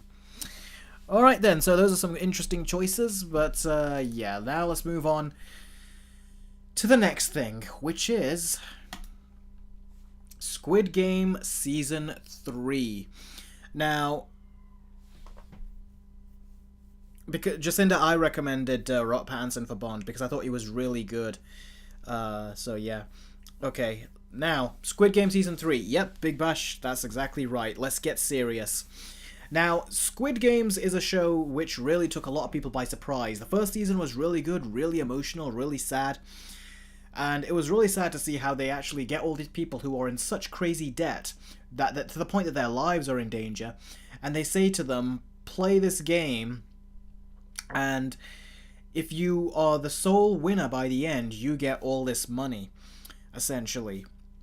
And it's sad to see how people start working together, forming groups and friendships, and then the people that run these games deliberately have the characters compete against each other. And that has resulted in a lot of sad deaths. There was, infamously, there was Ali in the first season. And also there was a husband and wife at one point. It was really sad to see. But in season 3, now this is going to be spoilers for those of you that are wondering, so if you don't want to know, once I get to the Q&A, you'll know that I'm done, but I'll be talking about some spoilers here. So yeah, so yes, the creator originally wanted Squid Game to be just one season, but then it was such a huge monumental hit that he had to do a seasons 2 and 3. And he essentially did seasons 2 and 3, and they shot them back to back. And then he released them all right now, which is what's happened and gone on. Yeah, I hate anime, click off, but then make sure you get back for the Q&A session. Okay, so Season 3, ultimately, I think was very good. I thought the hide-and-seek game was really good. I also thought there were a lot of other sections that were really good. The tension was there. Okay, anime will remind... Someone can remind you on Discord, hopefully. So, yeah, no problem. Alright, so, yeah, the tension was there. The game of hide-and-seek was good. And I had a ton of fun watching the whole show. It was very tense, and I binge-watched all 6 episodes in one sitting and completed it by the time it was 3 a.m. So I had a really fun and really good time watching it. But the part where I was like, you know what? I wish this actually had more of an impact is the climax, the way it all ends. For me, it was a bit disappointing, because when all is said and done, everything that Season 2 teased as a cliffhanger, like the cop who's trying to find his brother, who's the front man who runs the games, we waited for, you know, he searched for his brother throughout all of this, and then we waited, and then by the end, he found him. He found him, but then all he did in the final episode was he just called his name and said, "Why?" And then that was it. The brother just goes away, and then they escape, after they escape before the whole place blows up. And I was like, that is very anticlimactic. The fact that the rich people, the rich pricks at the very top who are watching all these games and saying, yeah, put the baby in there, nothing happened to them. And it felt like these games are saying that, yeah, the games are still continuing, so our main character, ultimately, it feels like he did all of this for nothing. He re-entered the games just so he could die in the end, and that was quite sad to me, and it was very bittersweet. I wish he would have accomplished more with his death than just dying in the end. That's where it felt like, yeah, he died, but the games are still going to be going on, and from what we see, it seems like the games are going on worldwide, because apparently David Fincher is going to have a Squid Game season, like an American version. So they're really trying to, like, blow this up in terms of, like, having it expand and everything. But I wish the main character here, I wish he would have had more of an impact on this whole Squid Game scene. And I would rather say that he had such a big impact that maybe he shut it down, rather than, you know, Netflix keeping it alive so they can make other shows. I don't like that idea. And yeah, there was a cameo. We'll talk about the cameo later, actually. But yeah, what did you guys think of that ending? Did you like it, or did you think, you know what, it could have been better? Jacinda says, I saw the first season, loved it, but the plot twist of who the front runner was, because they had a cop who was looking for his brother, and I knew who it was. Saeed says, yeah, the climax was an issue. Big Bash says, till this day, I haven't seen a single Squid Game episode. Oh, okay. You should watch that first season. It'll really emotionally take you through the ringer. It is a intense season. Blizzard said it sucks. Ooh, that's... I wouldn't say it sucks, but I could see why people would think it sucks. Is it like the Daredevil Born Again situation, Eric, says Saeed? Not quite. That has its own problems, separate problems. This is better than that, I would say. CJ said, I loved it. Absolute cinema. Oh, I'm glad you enjoyed it that much. There's a lot to interpret in that ending, like from the front man and everything. There is a lot where they're leaving it to your own interpretation, so you need to think about it and walk away and just, you know, reminisce on it. You need to. And I did, and for me, I was like, it gets better when you think about it, but at the same time, it is disappointing. Gary Loke says it just didn't go full circle. No, it didn't. And it makes you think, if you watch it, is this what the ending is going to be? It takes away the rewatch value, because you feel less inclined to go back and watch it again if this is the ending that we're going to be getting. And that is a shame. That is one of... TV shows, they very rarely get their endings right. And sadly, I feel like there's only a few that get them really right. People love the ending for Breaking Bad. I love the ending for The Clone Wars. There was also a great ending, I hear, for Invincible Season 3, although I've not seen that yet. But Season 1 had a great ending. So there's very few shows that have an amazing ending. Like, there's some that have good endings and you liked them. But, like, an amazing ending where you get, like, a 9.9 out of 10 on IMDb for the final episode, that's very, very rare. So, yeah. Big Bash says that Adventure Time had an amazing ending. I've not seen Adventure Time. I've seen a couple episodes. Ed, Edd and Eddy had an amazing ending to me. It ended with a movie. So that was great. One of the only Cartoon Network shows at the time that had a definitive ending. Endings are important, said Big Bash. They very well are. Gary Loke says it very well. He goes, I felt like it was built up so well, only to pay off so little. Exactly right. Khan, you are absolutely right. Avatar The Last Airbender, how could I forget? That had an amazing ending. Yeah. Korra did not, unfortunately. That just kind of had an ending, but it didn't feel like it was like a proper ending. Scythe Smallville had a great ending. Yeah, it did have a good ending. I wouldn't say it was great, but it had a really good ending. What about the Lost ending? I don't know about the Lost ending. What are you talking about, CJ? Oh, Player 100. You mean that old man? Is that what you're talking about? Is that who Player 100 was? Oh, Crazy Cat Lady has entered. Oh, hi, Crazy Cat Lady. Great to see you.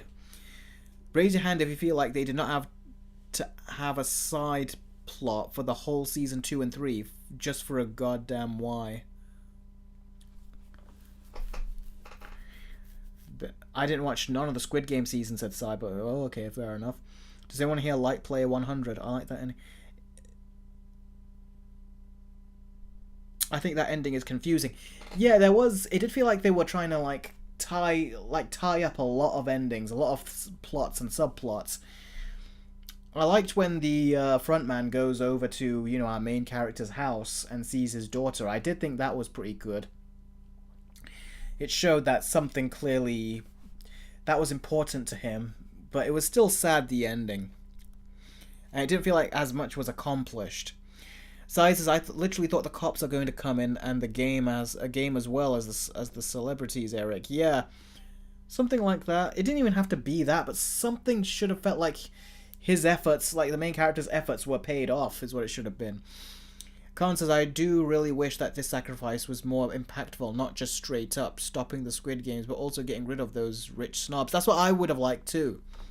Some consequences for them. But in the end, it's like there's no consequences. They're going to continue doing it. And it looks like they're going global too, like they're doing it. TMNT 2003 had a good ending in Season 5. Interesting, I didn't know about that. Jacinda, yes, they did kind of explain why the brother became the front man. Yeah, Goat, we'll see if we do. If we talk about this on Discord, we'll see. Because I'm definitely going to talk about Jurassic World on Discord, but with this, I thought I would do it on the stream. Did they ever explain why the brother became the front man? I think they did. They showed that he was in the games, and he was given an offer, like... He was given an offer, the same offer that he gave to our main character, which involved a knife, didn't it? And he took it, he went with it. Our main character here did not. So that kind of showed to him, the front man, that, oh, I see myself in him, but he did not go for what I did. He did not give in and did not fail, essentially. He found another way. And then what he did, yeah, there was like, wow, that was an ultimate sacrifice. So it had a impactful ending, but it just felt like an anticlimactic ending. So the ending to me was the biggest issue of this. But what do you guys think? Did you like the ending? That's the thing that people really want to talk about right now.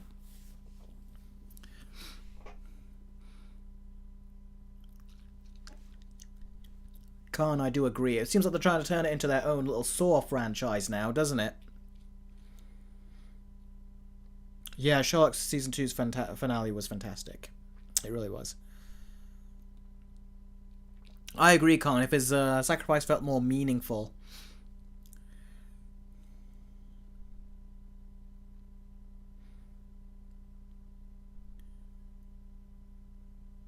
Yeah, you and me both, Jacinda. Saeed says, I am mixed. I just wish there wasn't a spin-off planned, said CJ. Me too. I feel like now they're just doing the Hollywood thing, which is just running it to the ground.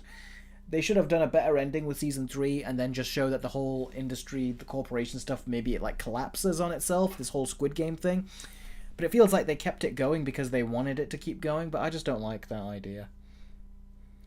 Yeah, CJ Mandalore was really sad, Big Bash.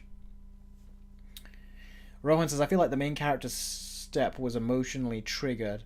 Was it? Let me say that again. I feel like the main character's step was emotionally tragic, and it was part of a message it was trying to tell us. I agree, but still, I wish something was accomplished by it, because when you're gonna... Rewatching is very important, and if you rewatch now knowing that's what the ending is, it's gonna make you feel less inclined to rewatch the show, which it already has for me.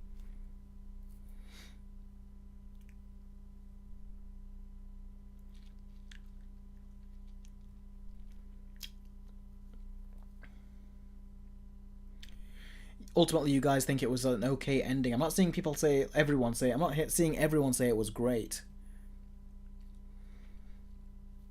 Yeah, G-Gamer, they find something successful and then they mass produce it to the ground. Sorry, I don't know why they fumbled it like that. CJ says, I wish it just ended there, but now we have a whole new show without a main character. Also, why are the American people playing Korean games? Just seems like they are ruining the story just so they can start a new cinematic universe. Yeah, that's what I'm saying. It's like they should have just worked on this story, not trying to set up, you know, future stories that they wanted to tell, you know, like just future seasons for the sake of it. So yeah, I'm not too keen on this really. The more I think about it and everything. When they say a show or movie franchise ends, they never end it. Yeah. But yeah, I really don't see this working, to be honest, what they've just done. Yeah, it should have ended with him and the frontman maybe having a battle or something. Just something more fulfilling than what we had. And yeah, we'll talk about that cameo now. Cate Blanchett, when she showed up, I did not like that. It felt like the show started off small and it had very humble beginnings, and you could see that in its production, but you could see it was working well with its limitations. But now it's gotten big, and you can tell that they said, alright, now let's hire big actors, and I'm like, you big actors, we know who you are. You occupy your spaces, but there was no reason for her to show up on something like this. It kind of took that smaller scale element away from the show, and it just felt like you're bringing in the big people now into this show. But what was cool about it is that we had actors that we never knew of. A lot of these were Korean actors that we had never seen, the majority of them. So that was cool if they could just continue in that. But getting an actor like her, that felt too big a casting thing to me. It was kind of jarring to see such a big casting in a show like this.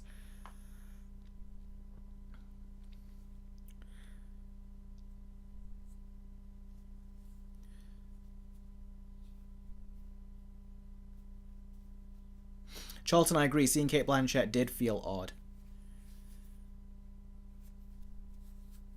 Kingdom of the Crystal Skull was her best role. That was one of the first times I think I saw her, aside from Lord of the Rings.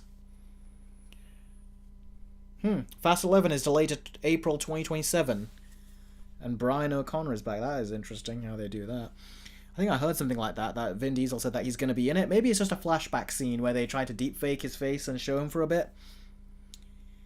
Gary says the VIPs are even worse actors than in Season 3, especially the horrible ADR and the woman.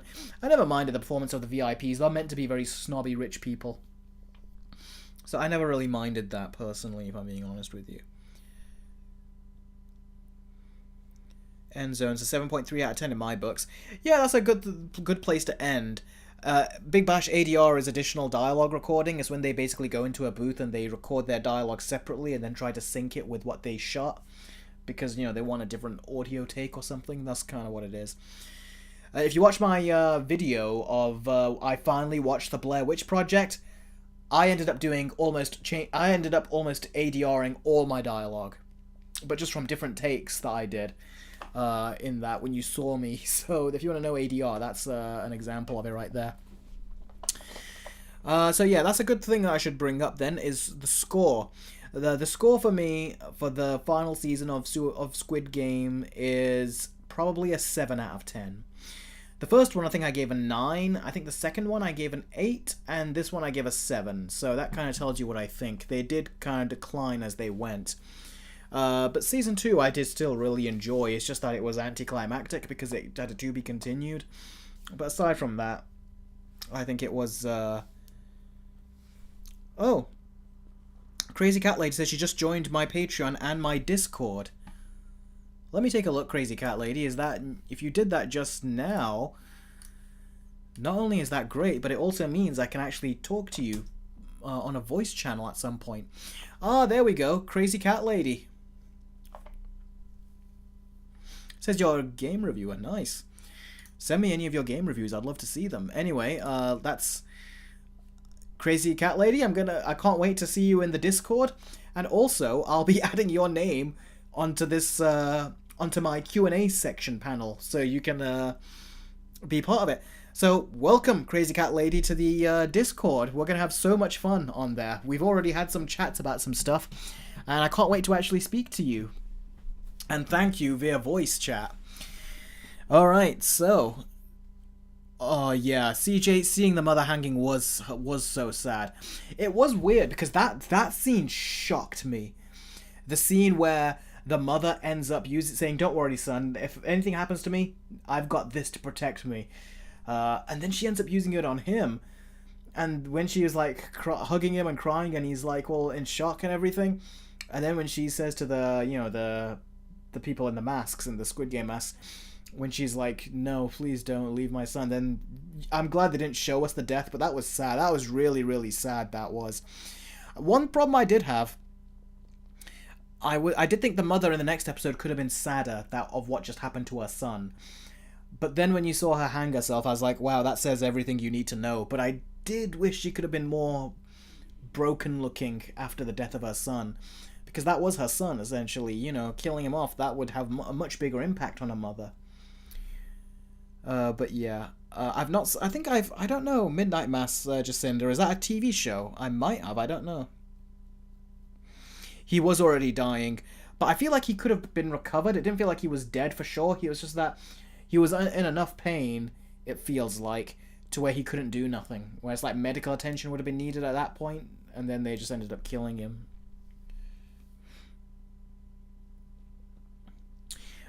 Khan said it right. At least Squid Games knew when to end, unlike with Stranger Things. Yeah, Stranger Things should have ended with Season 4. I feel like the whole Season 4 thing, it felt like they just prolonged that story for no reason. Especially by making him double the length. Player 100 was such a piece of shit. Is that Player 100 was the old man, wasn't it? CJ? Yeah, miniseries by Mike Flanagan. Yeah, that, I've not seen it, but I've heard of Midnight Mass. Yup, yeah, that's good, yeah. Player 100, yeah, we really hated him. Even that crazy lady. That was something I also wish would have happened. I wish the deaths for these, like these super a-holes, I wish their deaths would have been bigger, more impactful. You know what I mean? Because they weren't as impactful as I really wish they could have been. Like the woman that she says, I can sense where we're supposed to go, and she's like shaking her hands like some kind of like metal detector. And then she goes, "This is it, this is the exit." And she walks in, then she runs away. It's like, what is she running away from? And then they come out and they start stabbing the others by the neck. I was like, you bitch. When I saw that, I was like, man, you led them all the way there. Then you just ran away because you're a big faker. And then I was hoping for her to get a big bad death too, but she didn't. She kind of got it easy compared to other people. So I wish some people got it harder, if you know what I mean.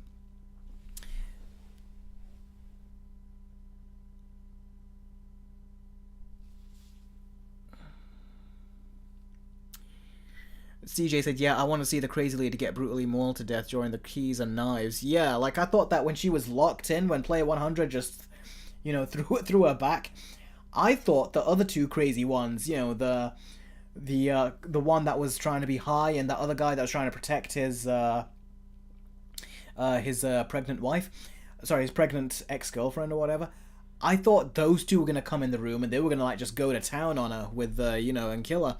That didn't happen though. I love that magician woman, says Saeed. She was such a faker, she was. The nerve on her. Oh, man. I was glad when she did die, though. And player 100 in particular, I felt bad for that one player that they just kept punching the crap out of and then broke his leg and all that. I was like, man, it showed that they were never loyal at all, and the other one should have known it.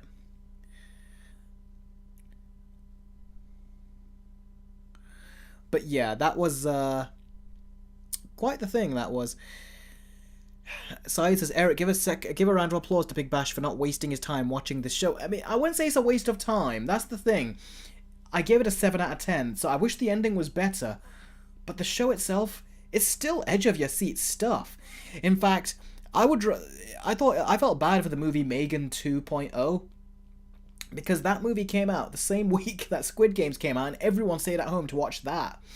So I kind of felt bad. I was like, you're in a bad place to release a movie on the week that streaming, your major competitor, releases one of the biggest streamed shows ever. And yeah, that happened.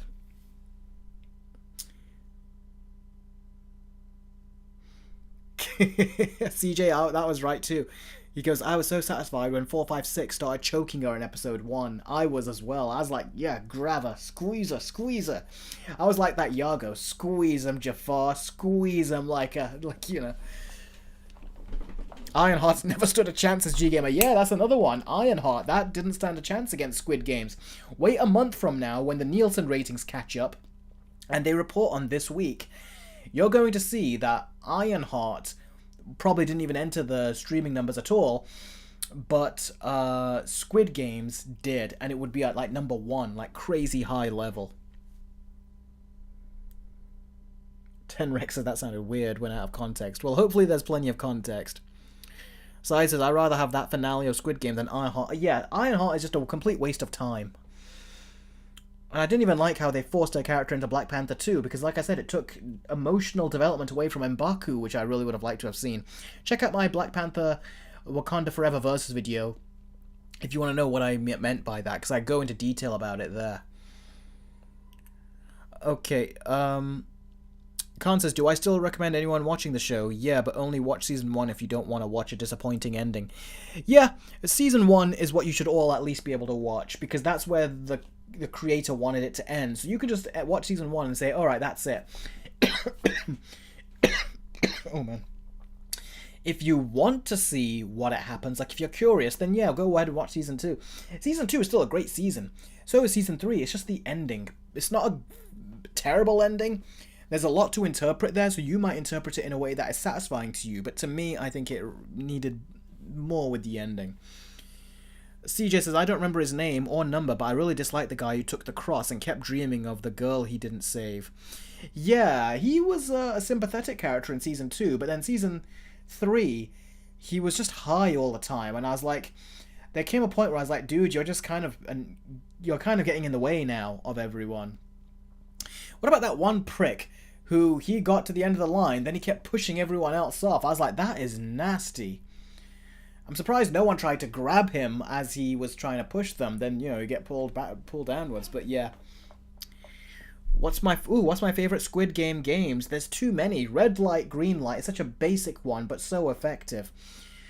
Like when Thanos pushes... I know you guys are going to think that sounds crazy, but if you watch the show, you know. When Thanos pushes a few people down, and then they're like, what are you doing? Then they get shot.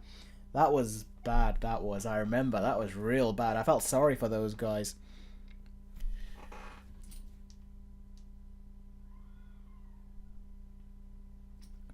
Scythe says, I was surprised how they all wanted to kill the baby for the prize. So disgusting. Yeah, it kind of shows about how money corrupts the soul, essentially, is what they were trying to show there. That was the weakest iterations of Thanos, says Khan. Yeah. He technically does get killed, like how Thanos got killed in, you know, the illusion that Gamora saw through the neck, wasn't it? Yeah, that's kind of funny. Yeah. Oh yeah, I just wished he got to play a 100 before Jihan stopped him. Go, I am charging my phone right now. Well, my phone's already been charging, I just haven't turned it on. Why do you want me to charge? I got my Discord on my computer here, though, as well. If Eric promotes this server on his live stream, it can grow fast. Gregory, I have actually promoted my Discord server on... This is the second live stream. And it is growing, which is good. So it is great, guys, when you're joining the Discord. Not only does it support me, but most of all, I actually get to actually interact with you guys, even when I'm not streaming. So some Big Bash or like anyone can basically say, "Hey, good morning. How's everyone doing?" And then I can just respond, say, "I'm doing good." We can drop stories in, like new articles and stuff, and we can all chat about it. And then when I say we can, like when a movie comes out, I can do a voice channel and we can all jump into the chat and all chat live. So Discord is something you're really going to want to join in on, because eventually I'm going to introduce a new tier, which is for watch parties. And we can all watch a movie live together. I'm going to consider doing it. I'm actually going to consider doing it for Superman, maybe. We can watch the original Superman together. 10 Rexy says, your goal is going to end. Well, that reaction will never happen. When's it going to end? There's 8 minutes. So if 5 people donate $5 in the next 8 minutes, I will react to that Superman clip on a live voice chat on Discord as soon as the stream ends. So as soon as that hits, if anyone wants to see me do that, where Lex and Superman meet in that clip, and I watch it live with you guys for the first time on a live call, that's all you got to do is get that. It was supposed to be 6, but I'm gonna make sure you guys. I'll take that one off and make sure you guys can. We'll just say if it's 5, then that'll be it. Big Bash says, Eric, how much will the party tier be? I haven't decided yet, but it won't be that much higher than what is already on the Discord one, so you don't have to worry, it's not going to be that much higher. Rohan says, what did you think of the purple hair guy who called himself Thanos in Season 2 of Squid Game? He was hilarious, he was really fun. G-Gamer, why would you say that? $100 a month for the watch party Discord chat? No, I wouldn't do that. I wouldn't do that. No. Let's see.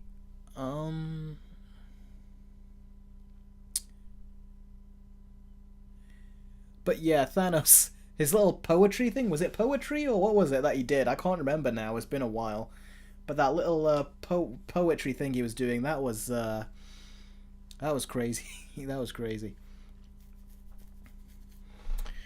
Did you ever see that channel text idea I put in the chill text channel? Was that the Versus idea? Was that, G-Gamer?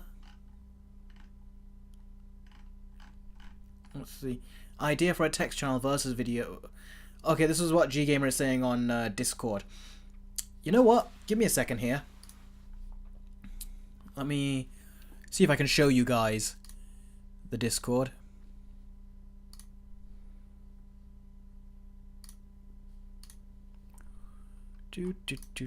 Ah, here we go.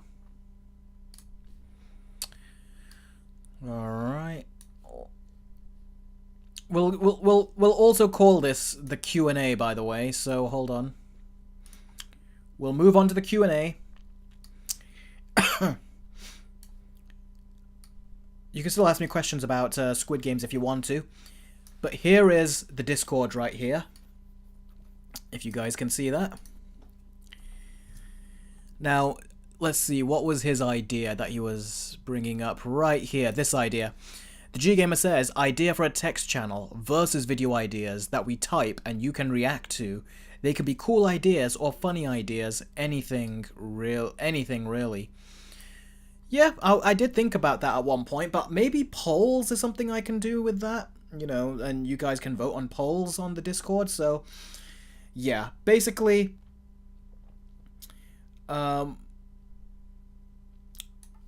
yeah, so basically all you guys gotta do, if you want to be a part of this, is join the Discord, and you can be in these chats. We've got the movies chat here, we've got TV shows, games, latest movies, which we will be doing a lot in this next upcoming month with Jurassic World Rebirth, also with Superman, and also with Fantastic Four First Steps, and we'll also be doing voice calls, you see right here, in the movie lobby, where we can jump in and chat. We did it once about the Superman, just recently. So yeah, not Superman, we did it about Fantastic Four, the recent trailer. So yeah, Discord, really, you'll get so much more. it's much more of a tight-knit community, and you'll get so much more interactions with me on Discord. It really is worth it. There's a lot of new stuff we're going to be doing soon as well, and there's a lot of cool voice chats, so yeah. Anyway, with that said, what questions do you guys have for me then? It could be about anything. It could also be about Squid Games or anything else. And also,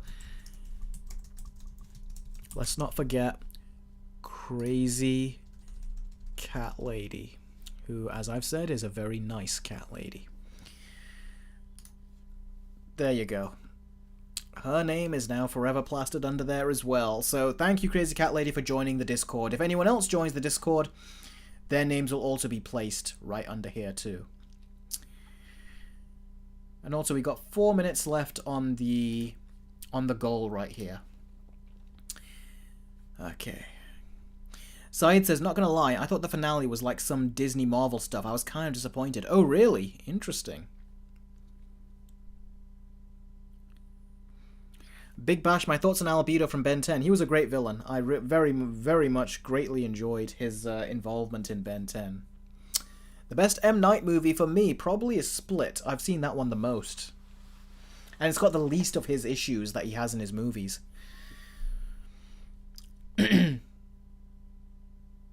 Saeed, I'm sorry to say no. The Discord is actually a private Discord, so it's meant to be for specific patrons.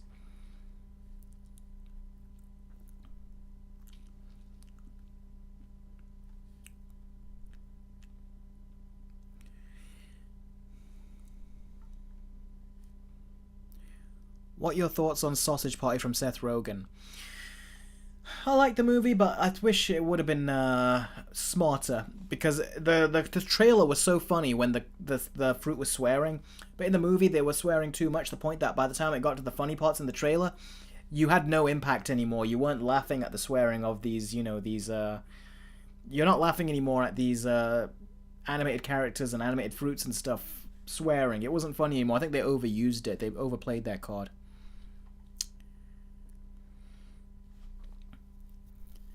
Goat is saying to show the music that him and G-Gamer recommended.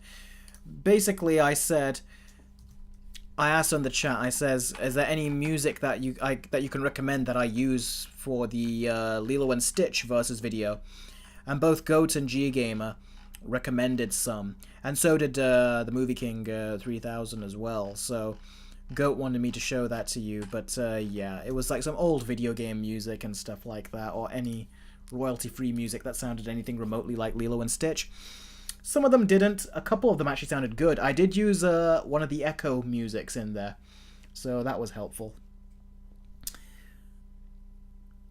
Khan says, Eric, I just watched a movie called K-Pop Demon Hunters that has the Spider-Verse directors. I saw that trailer. I don't like it. I saw a bit of the trailer. I didn't see all of it. It just doesn't look like my kind of thing. I'm surprised they did it.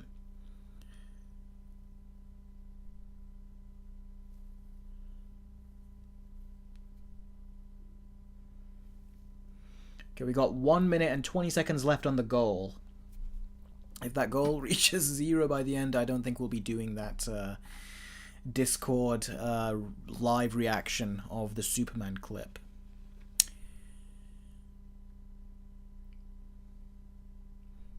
Go, I'm not going to be doing any more of that. I've already shown the music stuff.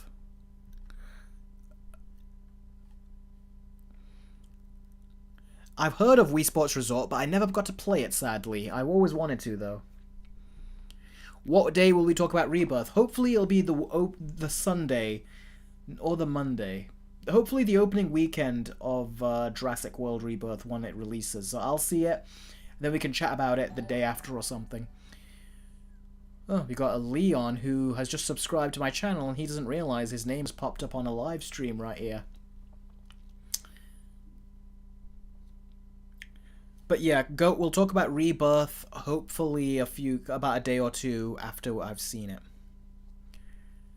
What's the most cursed movie I've ever seen, Big Bash? The most cursed movie I have seen. Yes, I did cringe on watching that Smurfs trailer, 10 Rex, and I've seen it too many times in the theater recently. I don't even know what you mean when you say, what's the most cursed film I've ever seen?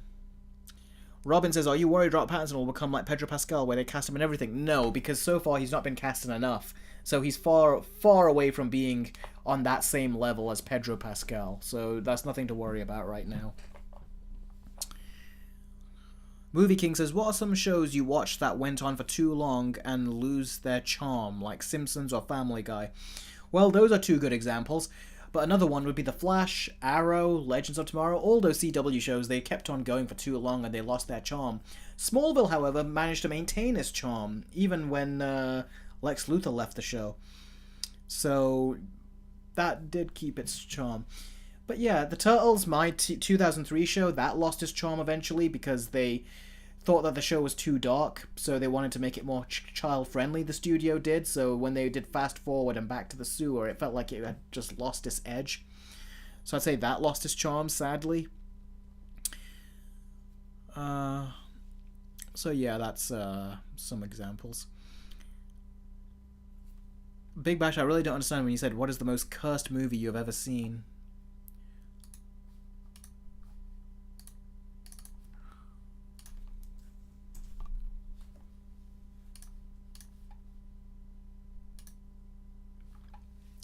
What was your favourite childhood show? Probably Ed, Edd and Eddy. I loved that show as a kid.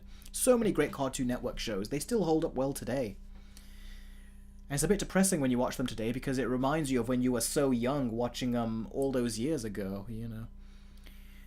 Do you prefer old or new South Park? I haven't seen that many to really know the difference, but I will say new South Park is fun because they really reference current ridiculous events. So I'll say new South Park. Especially when they did the whole Kathleen Kennedy thing. That was amazing, that was.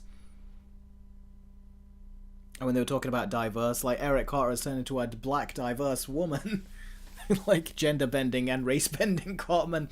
Then they were gender bending and race bending everything in the world that Cartman went to, including Colonel Sanders, Colonel Sanders from KFC. What do they call it? No, is it Colonel Sanders? What was it? Hi, Anna. I think it sounds like you've just entered.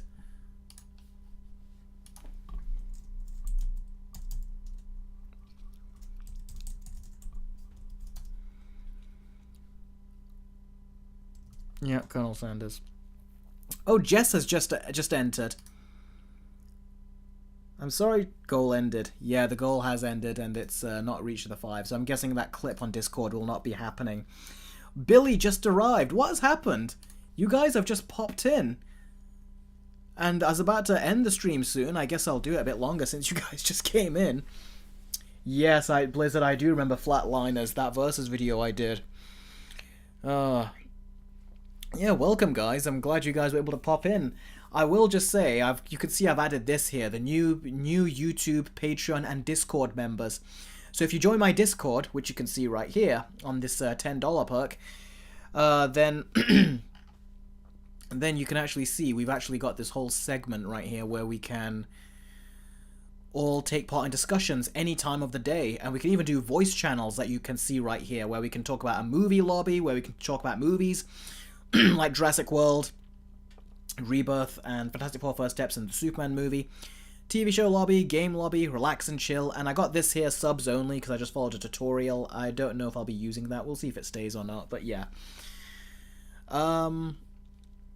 So yeah, basically I just announced this to everyone and says that Discord is here. And if you want to join with everyone else, everyone's been chatting on Discord. It's been a lot of fun.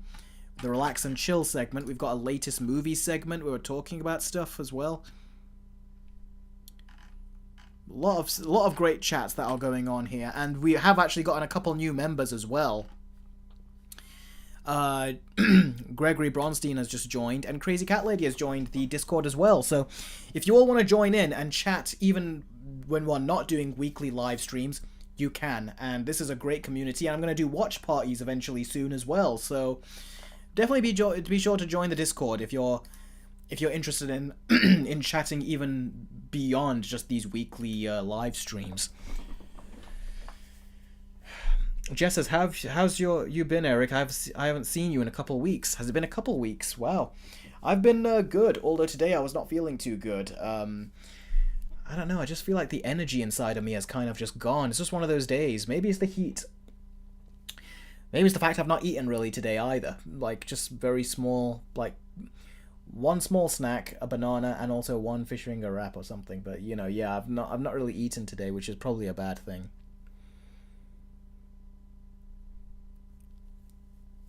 Imagine if Jake shows up. Yeah, Jake, we haven't seen Jake in a bit. And Jake, I'm sure he would be willing to join the Discord. I don't know. Goat says, when will the projector review come out? Hopefully it'll come out about a week and a half into July or something like that. So yeah, I need to hear back from them because I've sent them a message, email, and then we can continue. I Hate Anime has returned. I'm sorry, bud, that we didn't tell you about it, but I'm glad you're back. We got really caught up in the conversation. So yeah. Khan says, oh, in July is where Eric decides if he wants to do YouTube full time or not. Well, things have been going pretty good, but yeah, we'll have to wait till July to decide if I'm going to do this full time or not. But like I said, a lot of people have been joining the Discord, so if more people join, like that enough, if that can go up, that's the uptick that I need. So yeah, and we get not only that, but we also get a huge community on Discord over it too, so things seem to be going up, which is nice.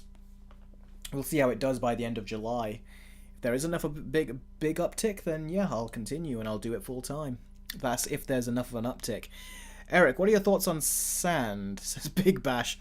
Are you referencing the sand conversation that you did on Discord, where someone used it as a chat up line to a girl on text format? Well, Big Bash, I'm not really a fan of sand. To be honest, I hate it, really. It's cold, rough, and coarse, and, you know, it gets everywhere. Even in places I don't want to admit.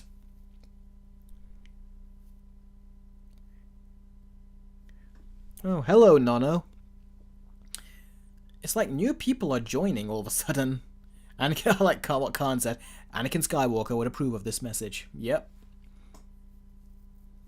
Go, I remember you put that video that on the Discord. Yeah, that you said they're making a movie about you. Yeah, definitely. Yo, Saeed. Oh, Nono's birthday was yesterday. Well, happy belated birthday. Hope you had a great day. How old did you turn, if you don't mind us asking? Saeed, I did see your comment. Which comment are you talking about? It says, yo, Eric.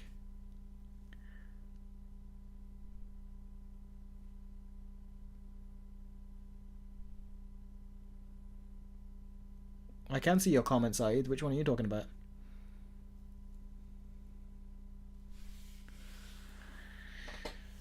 Whew.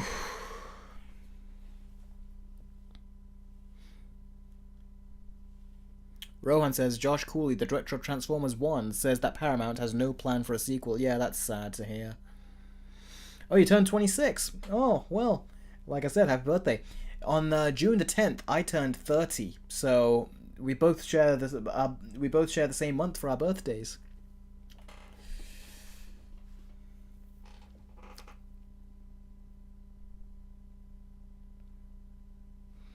Really, what I was about to say is that on TikTok's side says when you comment game over on the Squid Game account, a template pops up. Oh, really? Joshua says, Eric, do we have a stream next Sunday? We do have a stream next Sunday, yes. Unless anything happens last minute, I'll keep you guys updated. And I'll let you guys also stay updated on the Discord as well. I have an announcement section where I let you guys all know. So again, Discord is the place where you can chat with me, even non-weekly, so it can be any other time. Why do you think many movies are flopping this decade, and even some praised ones flop, like Transformers 1? Transformers 1 had a terrible marketing campaign. I wouldn't have even seen that movie. I wouldn't go near it with a 10-foot pole. It looked like a kiddie film, like it really did. Even when you watch it in the opening, it's very kiddie as well, so I wonder if people on streaming would sit through it all the way, or would they just give up? I think they need to do better with their marketing, and they needed to be more adults with it from the get-go, because they were a bit childish at the beginning. It really got going as it went. Oh, Big Bash, you're writing your own version of Episode 7 on Star Wars. Great. I think I can already tell you, I've not even read it. It'll be far better than what Disney did. Excuse me, I don't know where those came from. I unfortunately suffer from hay fever during these summers, so yeah, pops up. Yeah, Big Bash, you can, but just so you know, I am very busy. It's summer movie season, so that's the most busiest time for me. Plus, I'm working on the projector, which is the sponsor, which is also taking time. And then I also have to read, like I said, my brother's book when I have time. So it's hard. I can't guarantee I'll be able to read it, but if you want to send it, I won't say no to you sending it. But I can't guarantee I'll have time to read it. That's the thing I apologize about. But I'm just so incredibly busy. Sai says this is the best stream. Oh, thanks, buddy. Appreciate that. Eric Cartman is my favorite character, of course. Robin from South Park. Well, Spider-Will, take care. We'll see you next week. Thanks for joining the stream, buddy. Oh, you're writing an opening scene, which is a political scene like the ones of the prequels. That sounds nice. That sounds good, that does, Big Bash. It's because he has your name, Eric, in it. Well, yeah. But thing is, I'm glad I'm not an Eric like him. That's for sure. I hate anime. You and me, you and me are in the same boat. He goes, I'm hungry, but I also don't want to wake up anyone. We're both in the same boat there, bud. Maybe we both just go to bed hungry and wake up and make up for it then. Side says, what happens, Eric, if they put politics in Fantastic Four? It doesn't matter if they put politics in Fantastic Four, but what does matter is how they execute it. It's got to be done in good taste. I'm sure Superman's going to have politics in it. It looks like that going by the scenes we see in the trailer. But I feel like they know how to do it better, whereas Marvel are still preaching and waving their finger at you. And they're not doing it in the right way. So, yeah, it's not going to do good for them, I don't think. I don't think it's going to do any good for them, if I'm being perfectly honest with you. But right now, people don't want that from Marvel, because they've proven they can't do it in a mature way. I think the only one that can do politics in a mature way that I can think of was Ryan Coogler in the Black Panther movie.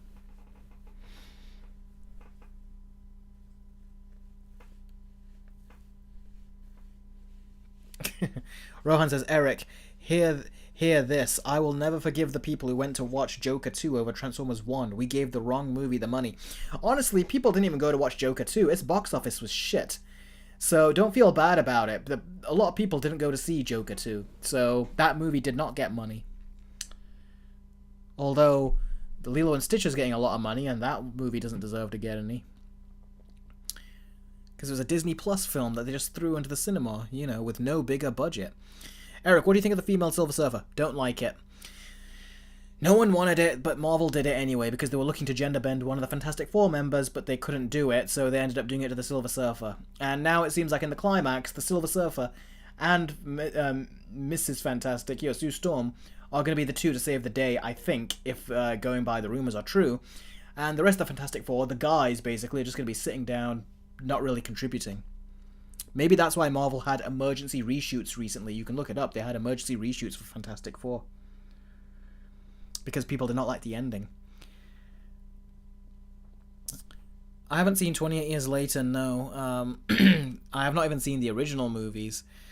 Joshman says, Eric, I was asking you a question. What is the main reason you are dreading on watching Fantastic Four First Steps? Because you know how Disney's only got one chance to get the Fantastic Four right. I'm dreading it because it's just, they've shown incompetence. They've shown a complete lack of competence. They've been incompetent. And it looks like all the same mistakes are in this film. And if the rumours are true, I've been hearing, it sounds like they're trying to go for the girl power thing. And that Sue Storm is the main character and like the leader of the team and not Mr. Fantastic.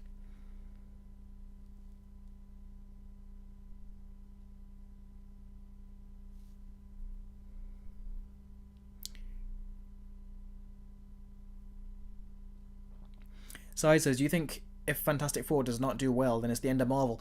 It's not the end, but it's not going to be good, because the Thunderbolts didn't do well, and the Fantastic Four didn't do well, and both of those are a team of characters. That's two teams of characters that are meant to be in Doomsday and Secret Wars.